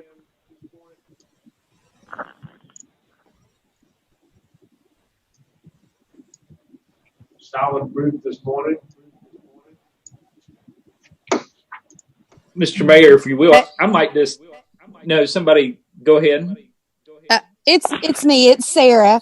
I just wanted to say that I did remove, in order to try to get to that 5%, I did remove the 2% raise for my employees from the from my ledger sheet, and you know that's just may just have to be the way that it is, in order to get down to cuts. But anything else in my budget is pretty much bare bones. There's not any extra fluff in there.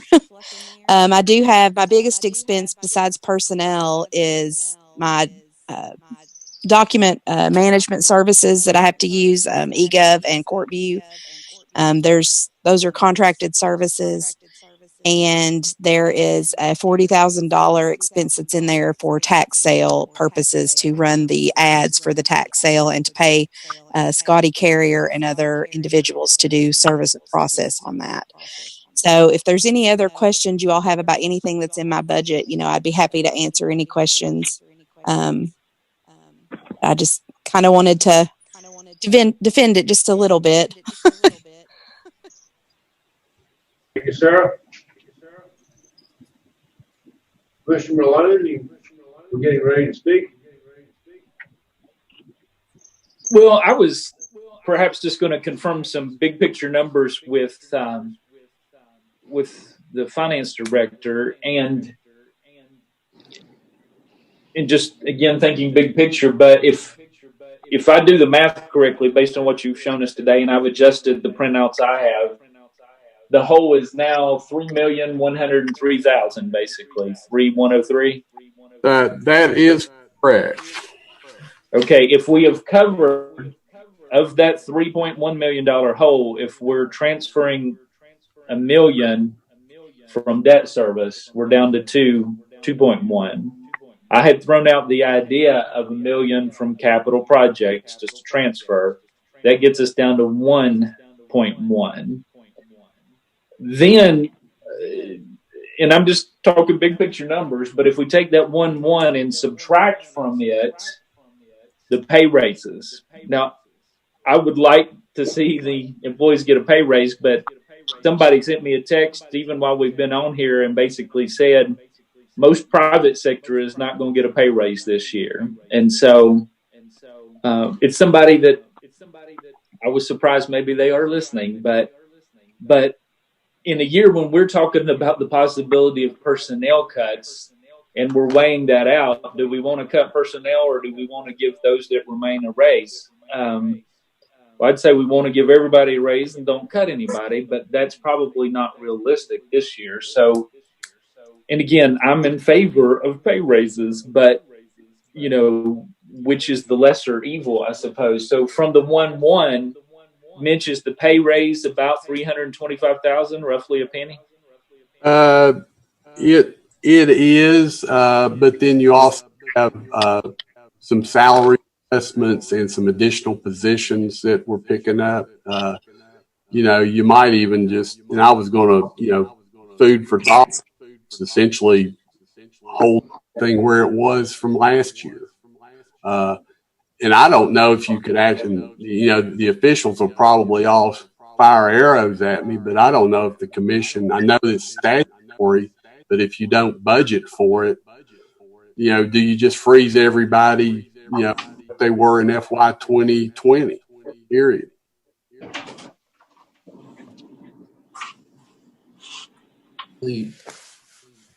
Before I have to go, I wanted to just mention that I also think that it's hard for us sitting at this level to look at the individual office holders a department budget and look at how do we cut. But we're in a situation where we have very limited growth this year, and it's projected to remain very limited for the next several years. Even if we looked at a tax increase to fill the gap this year, which I'm not in favor of, and I don't think most of the commission is in favor of. But even if we were looking at that, we'd be right back in the same position we are this year when we start doing the budget next year. So I think what some of us would like to ask our officials and department heads to look at, if we're not, and we almost have to look at this, how do we work more efficiently, leaner going forward beyond this year? But for this year, I think we may need to reduce this current proposed budget by the amount of those salary increases.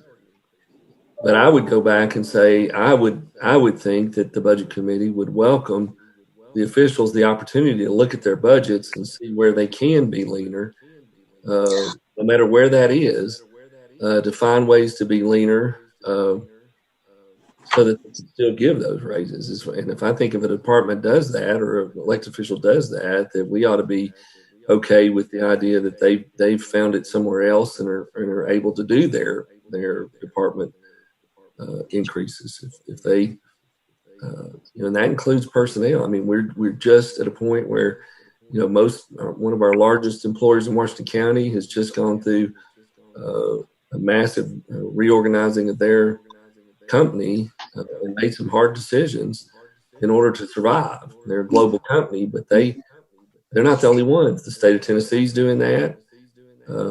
Other local governments are having to start doing that. And I think we don't have a lot of choice beyond this year. We can pull funds from these funds for 1 year, but we can't continue to do that. So to make this work going forward, we're going to have to look at those kinds of things.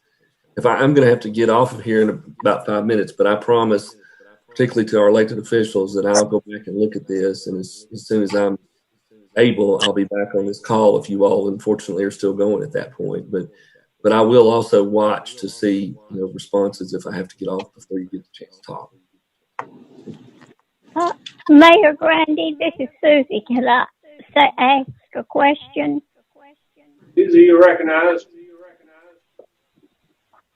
I wonder if those of us who are have studied the printed budget drafts, etc., before next Wednesday, if we make a list of things and justify you as a budget committee to question, could we just email it to you or Sherry, and you all look at the ideas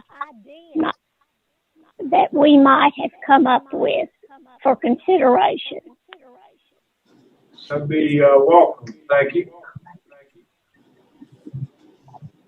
Yeah, we would need to have that by, really, end of the day today would be better. We'll probably be working on this on Monday as well.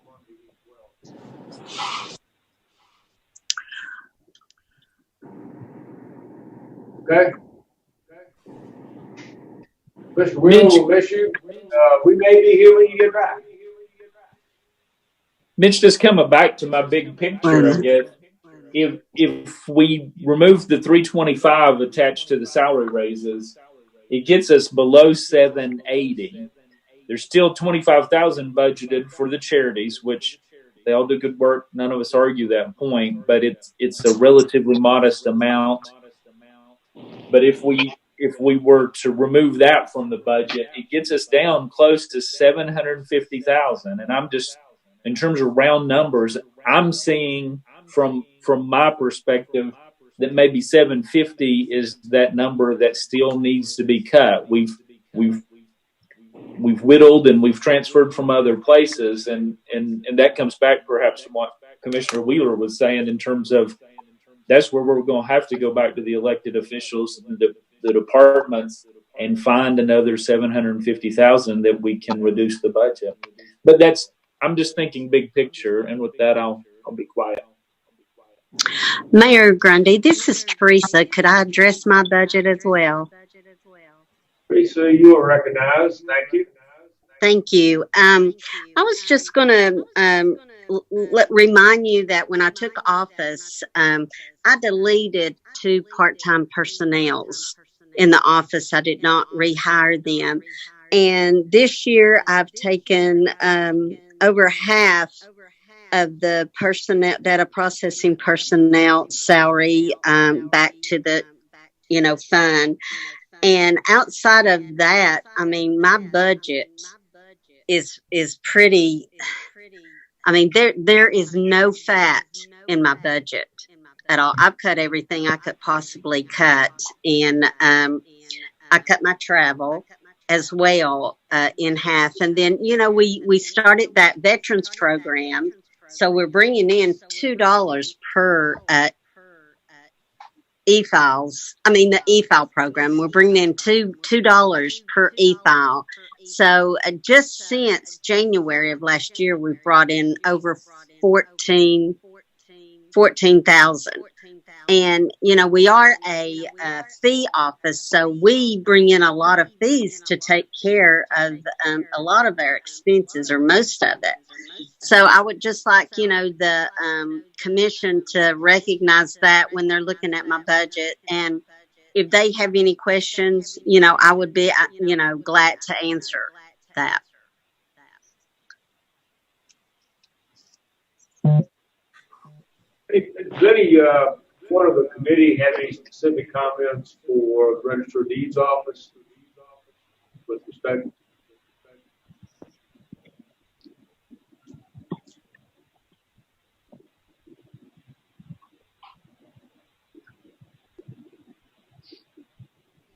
Okay. Okay, thank you. Thank you.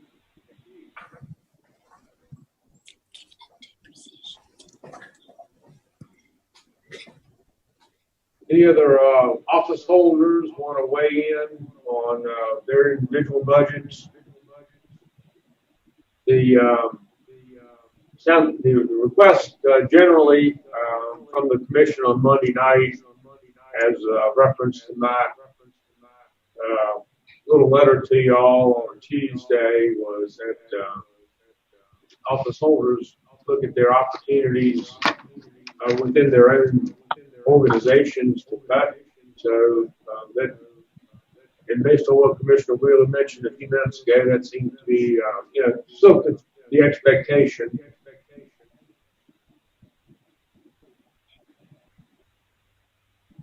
Okay.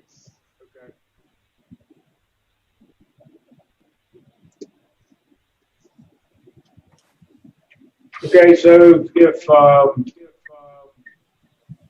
in the hypothetical that we're working with under Commissioner Malone's numbers, $750,000.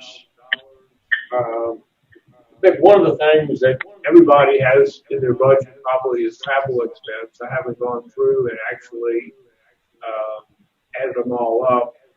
We reduced it in the areas where I have some oversight, but I think there's travel in everybody's budget, so maybe that's a place. Mitch, maybe one of the things that this commission has some oversight on that the office holders don't is that area of special appropriations and so forth. So maybe it'd be a good idea to bring that up at this point. Let's see what we want to do with some of those things. Okay, Mayor, stand by just to get that schedule up.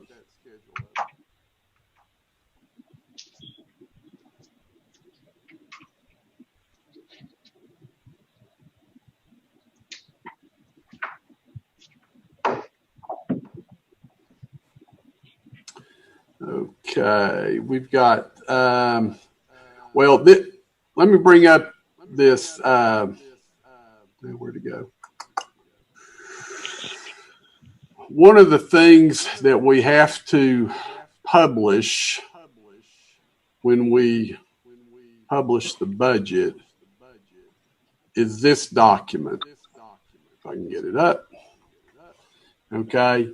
And what this is that the county has given notice to the public as to who they intend to make special appropriations to. This document is not any different than the one that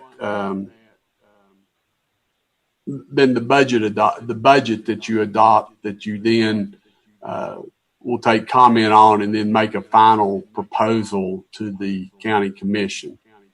So, but what we need to do is, in order to keep the process on track to meet a June 30 budget adoption date, is to come up with what numbers you tentatively believe you want to contribute to these various organizations and plug that in, given your current budgetary constraints, if you will.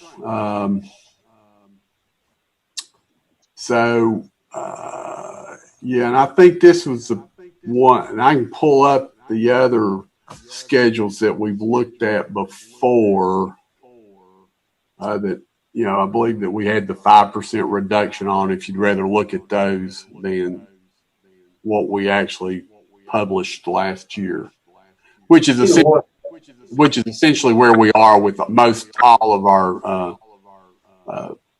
agencies. Mitch?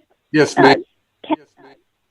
If you went back and looked at all these figures on special appropriations and reduced them from the 2020 approved and to 10% rather than 5%, would that make a difference? That would, let me find my schedule. That would put us at a $440,000 reduction that you did to everybody, or roughly.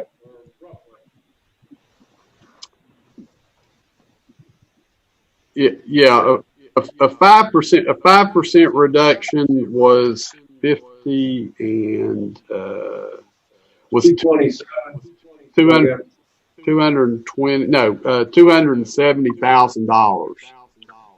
was what a 5% reduction was, and this doesn't include the 25,000 that's earmarked for nonprofits. I think the commission on Tuesday night, the direction I got from them was that let's just take that all out together. Of course, you all need to take some action on that today, if that's the case. But 5% is a $250,000 or $270,000 reduction in. Wait a minute. Let me make sure I'm doing my math right. 227. Yeah, that's right. 277,000. 227,000 of that's related to everything other than fire departments. Fire departments would see about a $50,000 decrease if you reduced it 5%. So if it's a 10% reduction, you would reduce the total fire department by about 100,000, and you would reduce the other nonprofits by about 450,000. That would be certainly a very easy way to help with the figures, wouldn't it? Well, it'd put you at 650 of Mr. Malone's 725.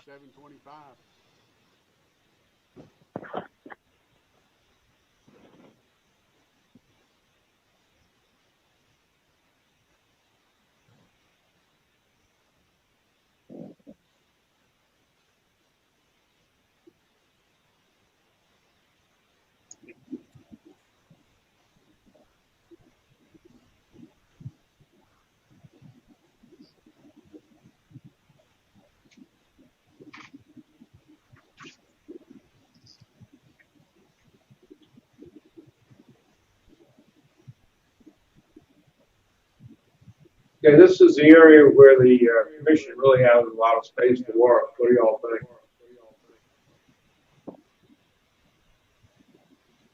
I want to plead a little bit of lack of knowledge on some of the things under the special appropriation, like Tri-Cities Foreign Trade Zone, or,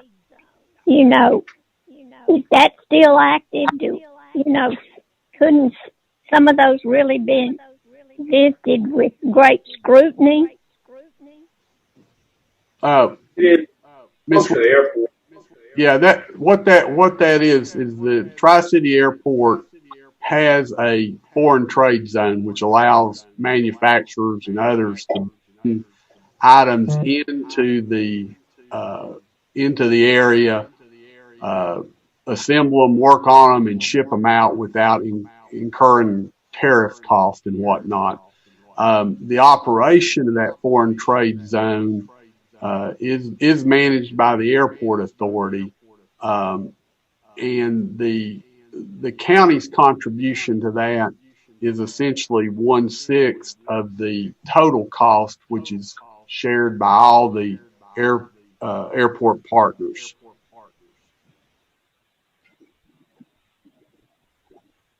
Okay. And, there's a time like Northeast State Scholarship Fund. If we're not under contract to that, we could take that out for a year or two if need be, and then put it back in when money is much more available. We did that. The budget committee and the commission actually did pull that out this last year. The name on it's probably a little bit misleading, so we're going to rename that. It's not actually a scholarship fund per se. What those funds are used for at Northeast State is to pay for the dual enrollment fees that are charged to the families of the Daniel Boone and Davy Crockett students who are taking dual enrollment courses in their high schools with Northeast State. Is that a fair characterization, Mr. Mayor? He's muted.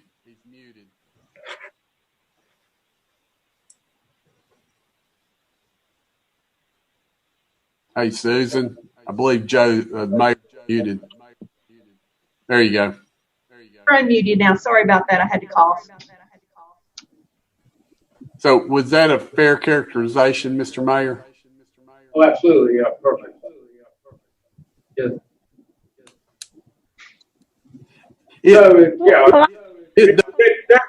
That money does go to the individual students at Crockett and Boone for dual enrollment. Now, is there another way to manage through that? Yeah, possibly.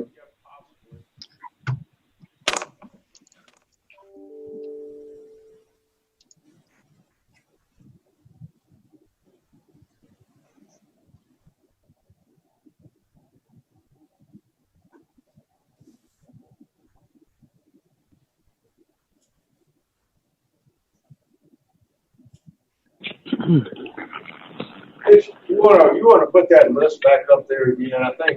Maybe we need to look at these individually and just be sure that this committee is prepared to to just make that 10% cutter all up. Okay, give me a second here.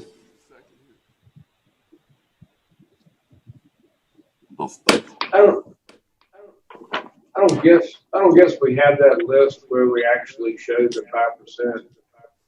I'm going to pull it up in just a second, Mr. Mayor. I've got to dig down the archives here. Grab it.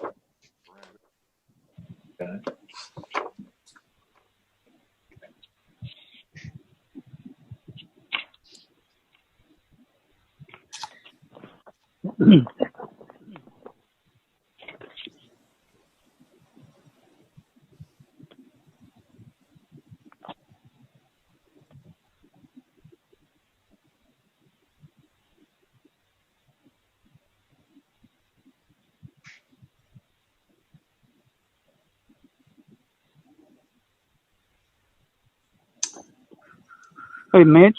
Yes, sir. Or yes.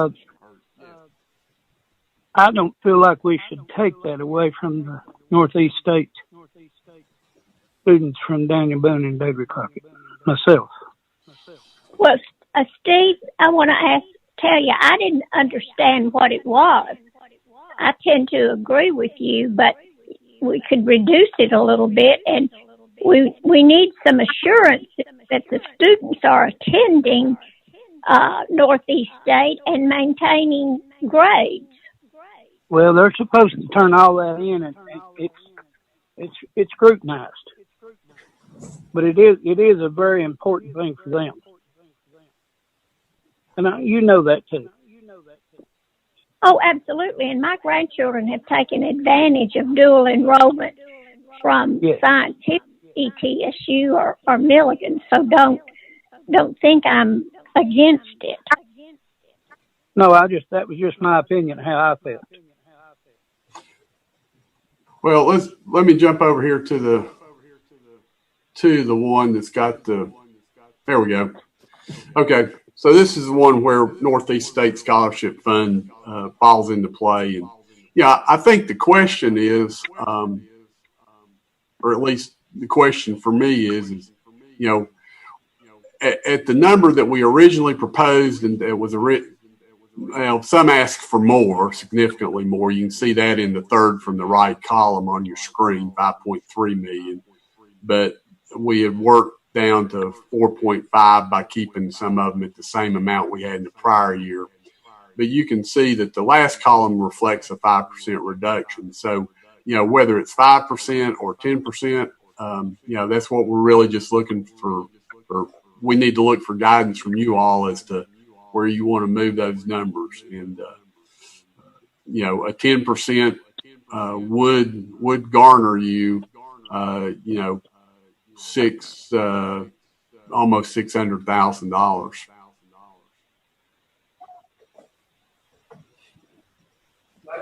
Be $450,000 for the ones you see on the screen, and then assuming you applied that to your volunteer fire departments, you know, another $97,000 from the volunteer fire department. So you know, $540,000, I guess. The mental math is off a little bit.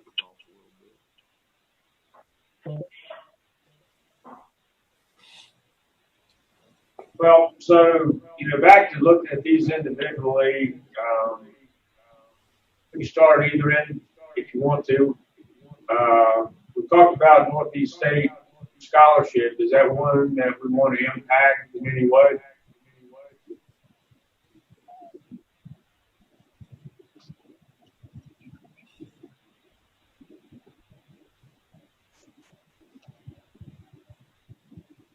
You mean on a percentage basis or on an elimination basis?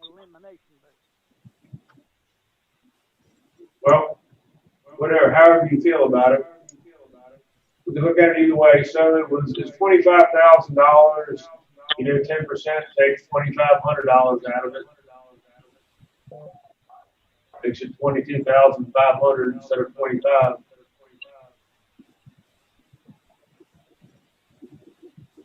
I would be okay with that.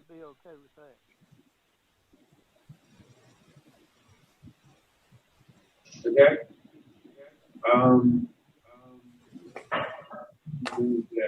Let's just work up the list then.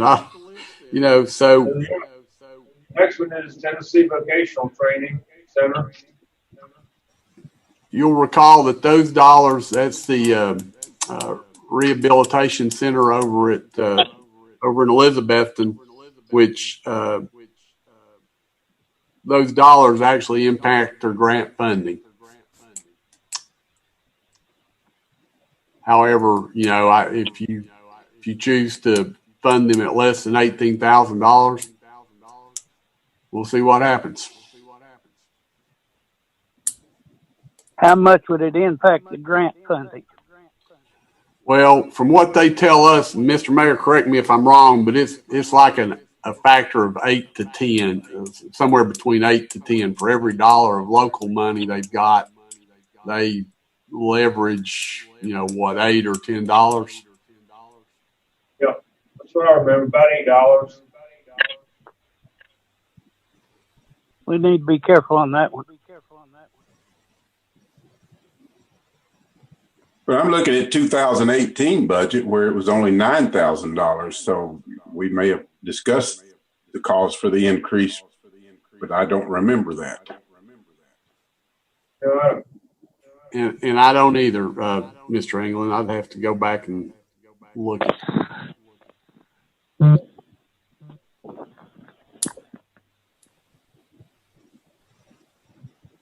I mean, let me put it like this.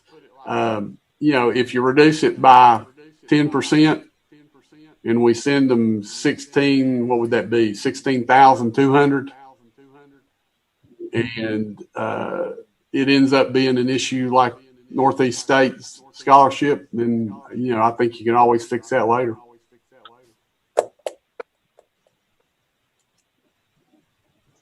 Okay.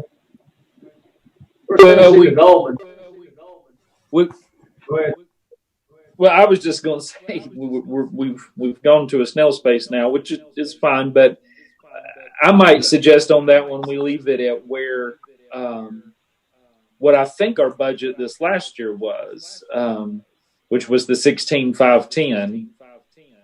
Is that correct? Yeah. Yes. Okay.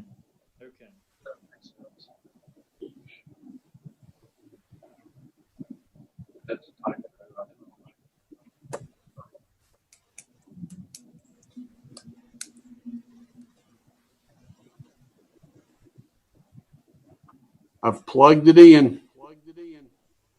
Okay.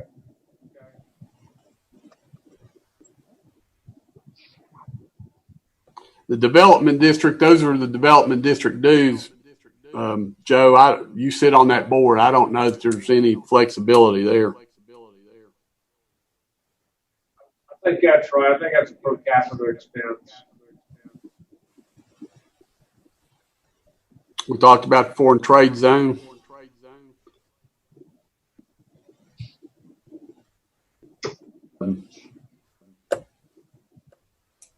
I'm not really sure how that's calculated. You know, from the airport. It's the foreign trade zone budget, which includes, and I've got it, but I don't have it at hand. I'd have to dig it out.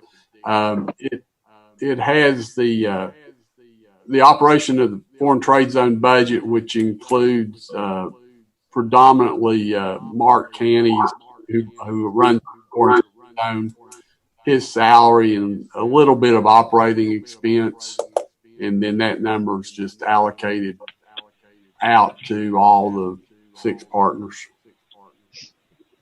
So that total budget, about 6 times 17,000.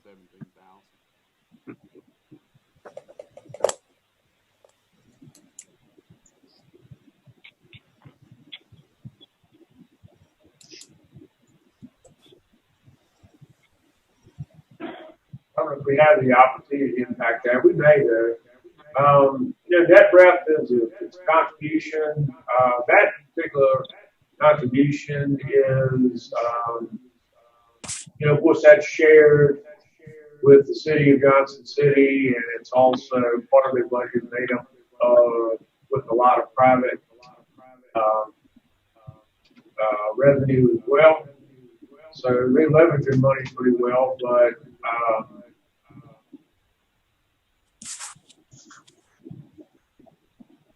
they probably have based their new budget on our revenue being about the same. So we that may be one though. We took 10% off of that. 153, $15,000 less, more or less. Want to plug that in?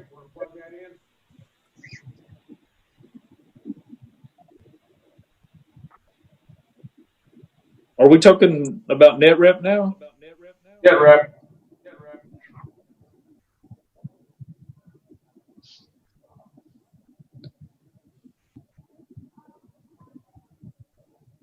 So let me just heard Alicia Summers' report. That is our job generator for the county. And because of that, I guess I'm inclined to not want to cut it. That is investment. I mean, and we can pick up the pace, guys, from my perspective if you want, but I might propose an even 150 there. That's slightly under, I think, last year. So an even 150. I'd say leave the Economic Development Council. I'm assuming just leave it at the 12.5. Performing Arts Center, I don't think we can actually change that. We've made a commitment. That needs to be 100. Tourism, I would go with the 6650 that's there. And then I'm going to slow down because I don't know about soil conservation. I don't know how that's calculated or related or. Yeah, I think we need to leave it. I think we need to leave it. So, I'm sorry. Go ahead. Go ahead. I say I think we need to leave the soil conservation as is if we can.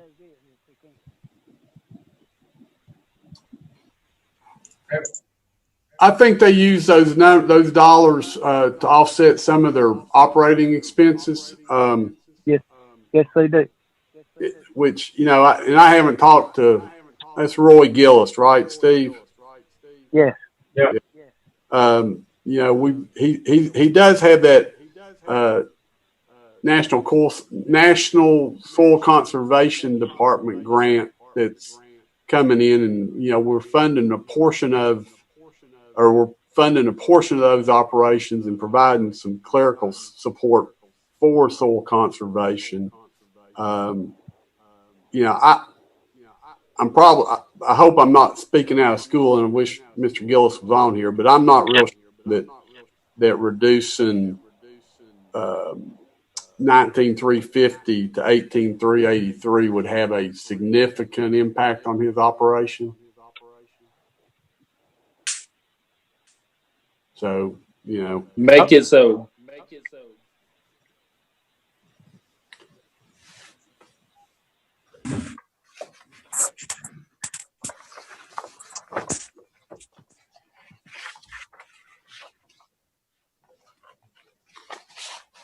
Okay, next up there is Heritage Lions.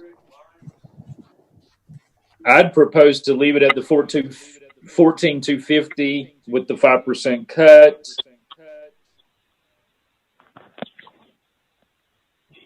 Okay.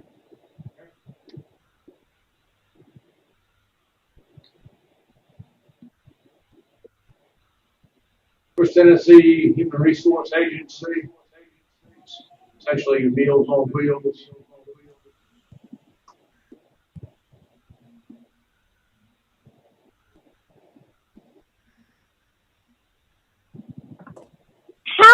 How besides this contribution does Meals on Wheels get their funding? Well, it comes from First Tennessee Development District, and it's passed through money from them.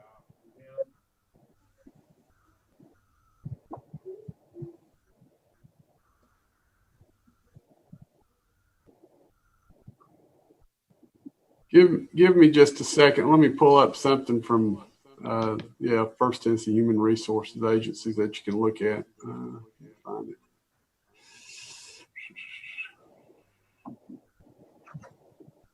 Mm-hmm.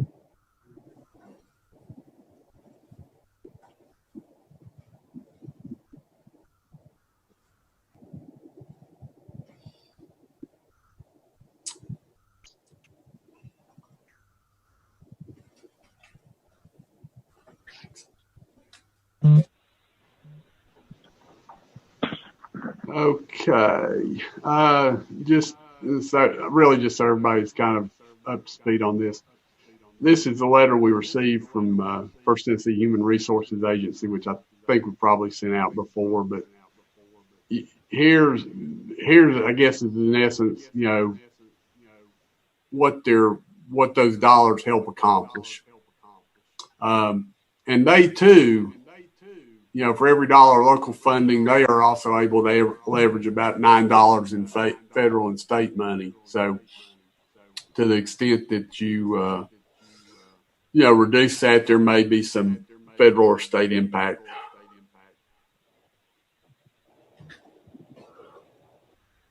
Excuse me.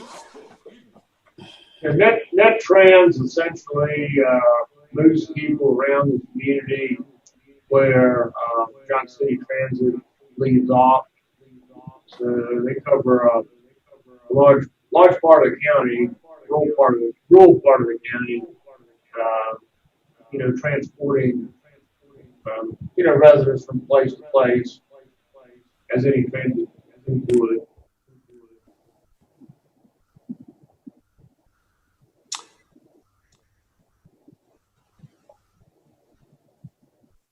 So, similar to the comments I probably made with respect to soil conservation, how much of a reduction there would really impact their federal grant funding, we really don't have that detailed information.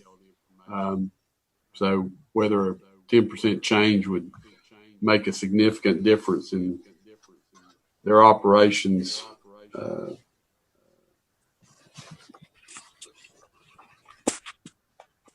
just to move us forward, Mitch, how about we make that one 36.5 or 37.5 rather?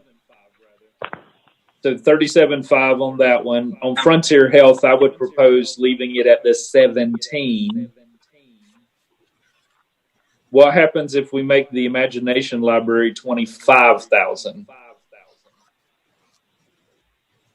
I think they'll wince, but I think that's probably somewhat doable. I tell you that is matched by state funds and Dolly Parton's foundation, and it has to be maintained at a certain level, or it gets shut down.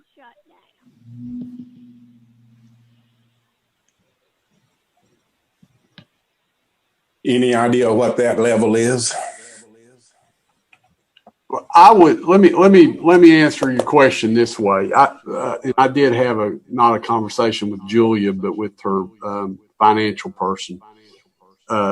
If you were going to reduce anything with the library, they would prefer it not be in the Imagination Library funding. The library budget could probably easier handle it than the Imagination Library. All right, then leave it at the 28.5. And you could take down the 100,000 instead of 95. Take it down to 92.5 or even 90,000, but don't touch the Imagination Library. Yeah. So I have found the sacred cow. So I think Susie's recommendation was the Johnson City Library at 92.5. That's fine. The Senior Center, I would leave both of those at the 38.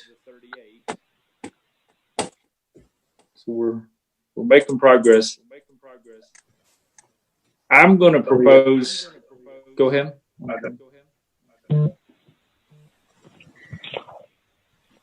I'm going to propose EMS at 1750. That's not much of a cut, but it is just slightly below their request. So 1750. Animal control at the 190. 911, I think we heard the other night, that's a place where cuts are not equal. So I don't see us cutting that one. I see us leaving it at the 900.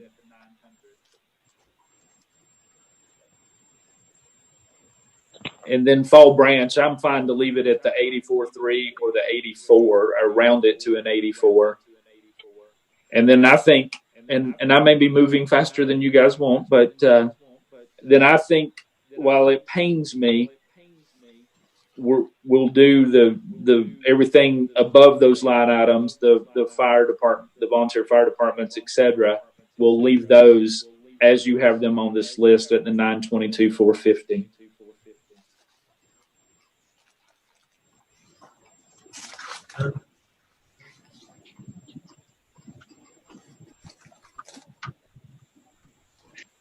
I got it.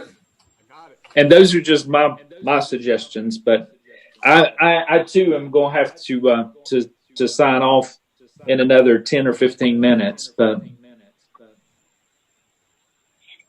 May I ask one more question? This Northeast tourism, how does that work?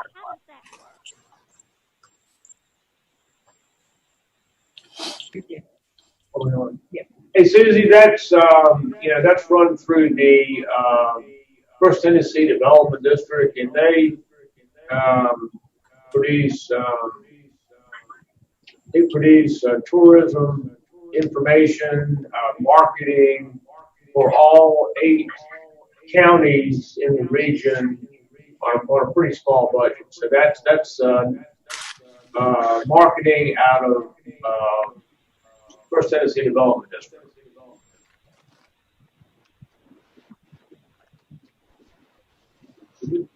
Well, even though we've gone over all this, can we still send you some ideas? Oh yeah, absolutely. Yep.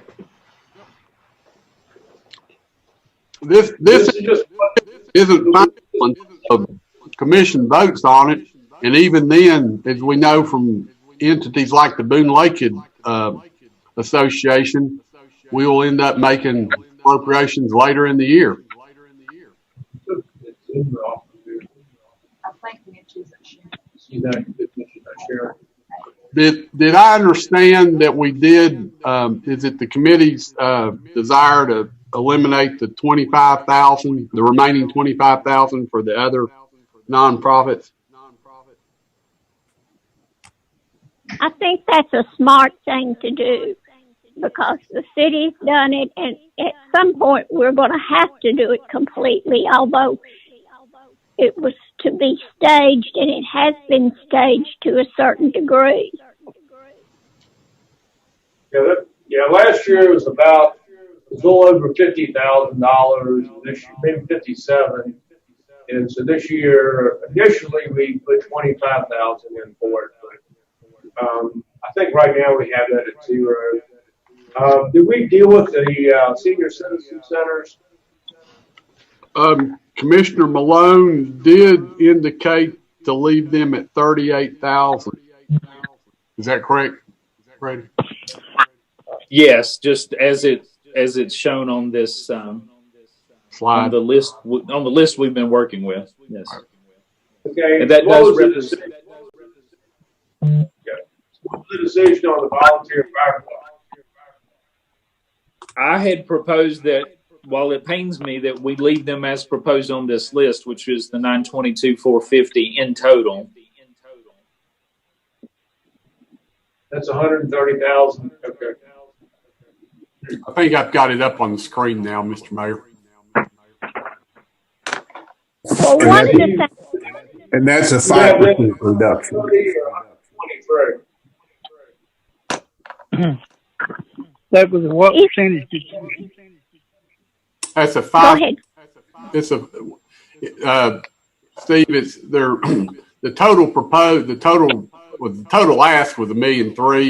The total in the budget's $971, and then what we're discussing is a 5% reduction off of 971,000, which would go to 922,450.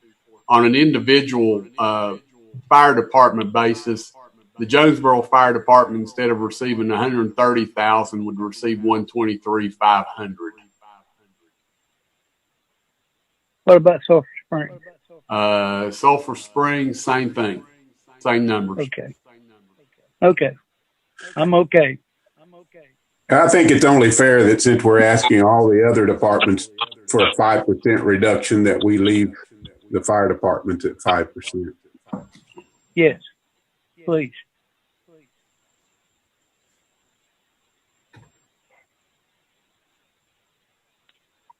Mitch, Yes, just can you go across the board and take all the travel allotments and add them up. Just, I'm curious now. Study how much travel cost us. For the county, for the general fund and solid waste and highway, or For yeah. everybody going to meetings or whatever. I'm curious how much that figure would be. I can give that to you without the schools. Okay, I don't have the. I mean, I could dig out the schools, but it'll take a little digging to pull that number. But I'm not talking about schools. I'm talking about the others. Yep. I can pull that up. I mean, I can dig it out. I can't tell you right now. It'll take a few minutes to pull it to generate that number. But I will get back to you. You got 16 participants. So, Mr. Mayor, do you want to take any formal action on these appropriations? Tell you what, for the committee that's still left online, my inclination is to take. We talked about a lot of things today. To take essentially the information that we worked on and maybe get it in some summary form. And my thought is, what if we recess this meeting until Monday morning at 9, where we can come back and sort of summarize all the things we talked about today and see where we are left with a gap. So Commissioner England, Light, and Malone, would that work for y'all? Well, if we're not going to get our ideas to you until Monday, wouldn't it be better to have that Tuesday? We need to publish these, so we need to finish this on Monday. Commissioner Williams, is it possible to get those ideas out today? Well, I'm heading to the hospital in 30 minutes for a treatment, and then I've got some other things to do this afternoon, and I don't know whether I can get them to your office. Maybe. Yeah, I'll be happy to come pick something up from you. Might see you tomorrow, possibly. Yeah, I'll give them to you tomorrow. How about that? Perfect. That's great. And Mayor, I'm not available Monday or Tuesday morning, but if we can pull together a quorum without me, that would be fine. Mr. England, if we could get that summarized and sent to you, would that be helpful? If you have any, maybe you could just respond to it. That'd be fantastic. Thanks. Yeah. Was that Monday at 9 o'clock? Monday, 9 o'clock. Okay. Thank you. Commissioner Malone, does that work for you? It does. I probably couldn't commit 3 hours to it, but I could join for certainly 75 to 90 minutes Monday morning. And I am kind of curious about, okay, we have made some changes. What will it look like? And just a big picture thing. I had to step out another moment, but I know Commissioner Williams was talking about travel, which I think that's a good area to look. At some level, I am inclined to, rather than get real specific about especially the elected officials' budgets, if there's a reduction, it may be to that bottom line, and then they're going to determine what's important to them and what's important to their area of county government. And it may be that, as even Commissioner Wheeler said, they may still give somebody a raise if it's needed and appropriate. They may cut out travel, or they may leave travel. They may reduce personnel or maybe not, but I guess I see the commission's role as being to say, here's your bottom line number. Here's what we can afford for you to spend. And then obviously it's their job, and it's what they're elected to do, is determine how it gets spent. That may include travel or whatever, but I guess that's my thought. Okay. Meredith, do you have any morning comments? I do. I think it's going to be very difficult to meet the publication deadline in your timeline for your calendar right now. If we wait until Monday afternoon or Tuesday morning to try to draft a budget publication, I think Ms. Green was, and Sherry might correct me if I'm wrong, but are you submitting it on Monday or on Tuesday? I was kind of. I don't have a calendar, but you want it in the paper on the 9th or the 10th? Needs to be 10 days before the public hearing. So it would need to be in the paper on the 9th. So is Monday the 8th? Correct. So that means it would have to go to the press Monday afternoon. So I think you've got a really tight time frame. Let me make a suggestion. I've been kind of sitting here thinking about this a little bit.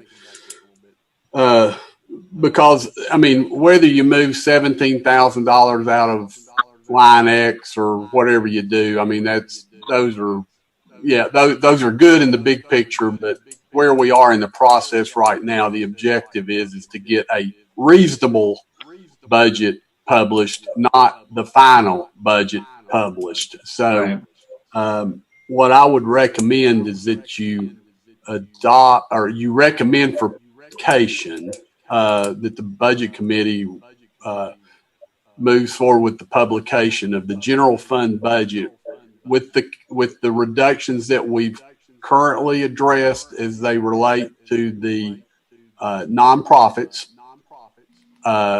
eliminating the 2% across the board. And I took that as an elimination of the 2%, not a position or wage freeze for other adjustments. So an elimination of the 2%, in the movement in the transfer of $1 million from the capital projects and $1 million from debt service to the general fund.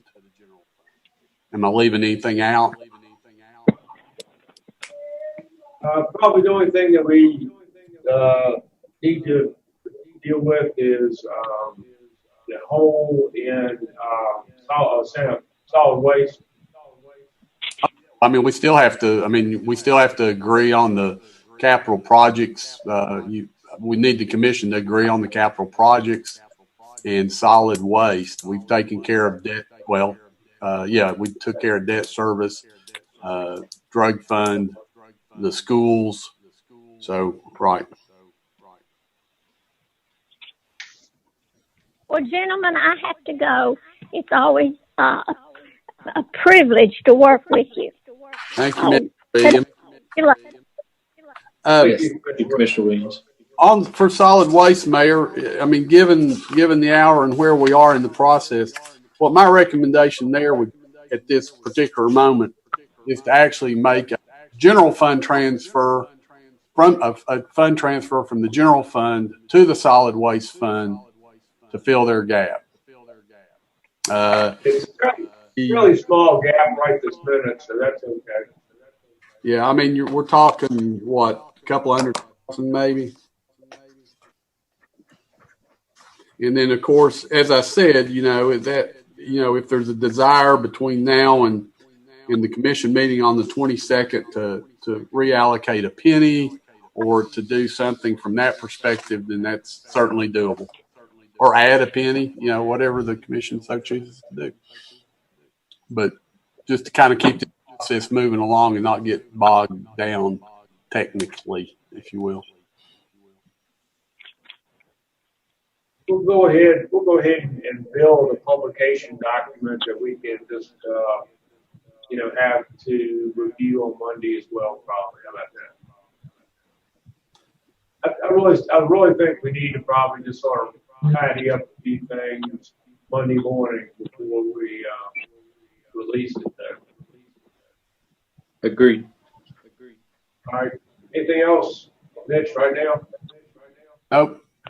We'll have it prepared to the extent we've discussed right now, and whatever minor modifications that you may have, or major modifications that you may have, Monday morning, we'll see if we can move those forward and get those implemented into any subsequent or into the publication. Anybody else on the call have anything they want to add before we close today? Just a thanks. I know this is a lot of work and it's not any fun, but I appreciate all the work going into it. Yes, thank you. Okay, then I'll declare this section of the budget meeting in recess until Monday morning at 9 o'clock. Thanks, and have a good weekend. Thank you, Thank Mayor. you very You do the much. same.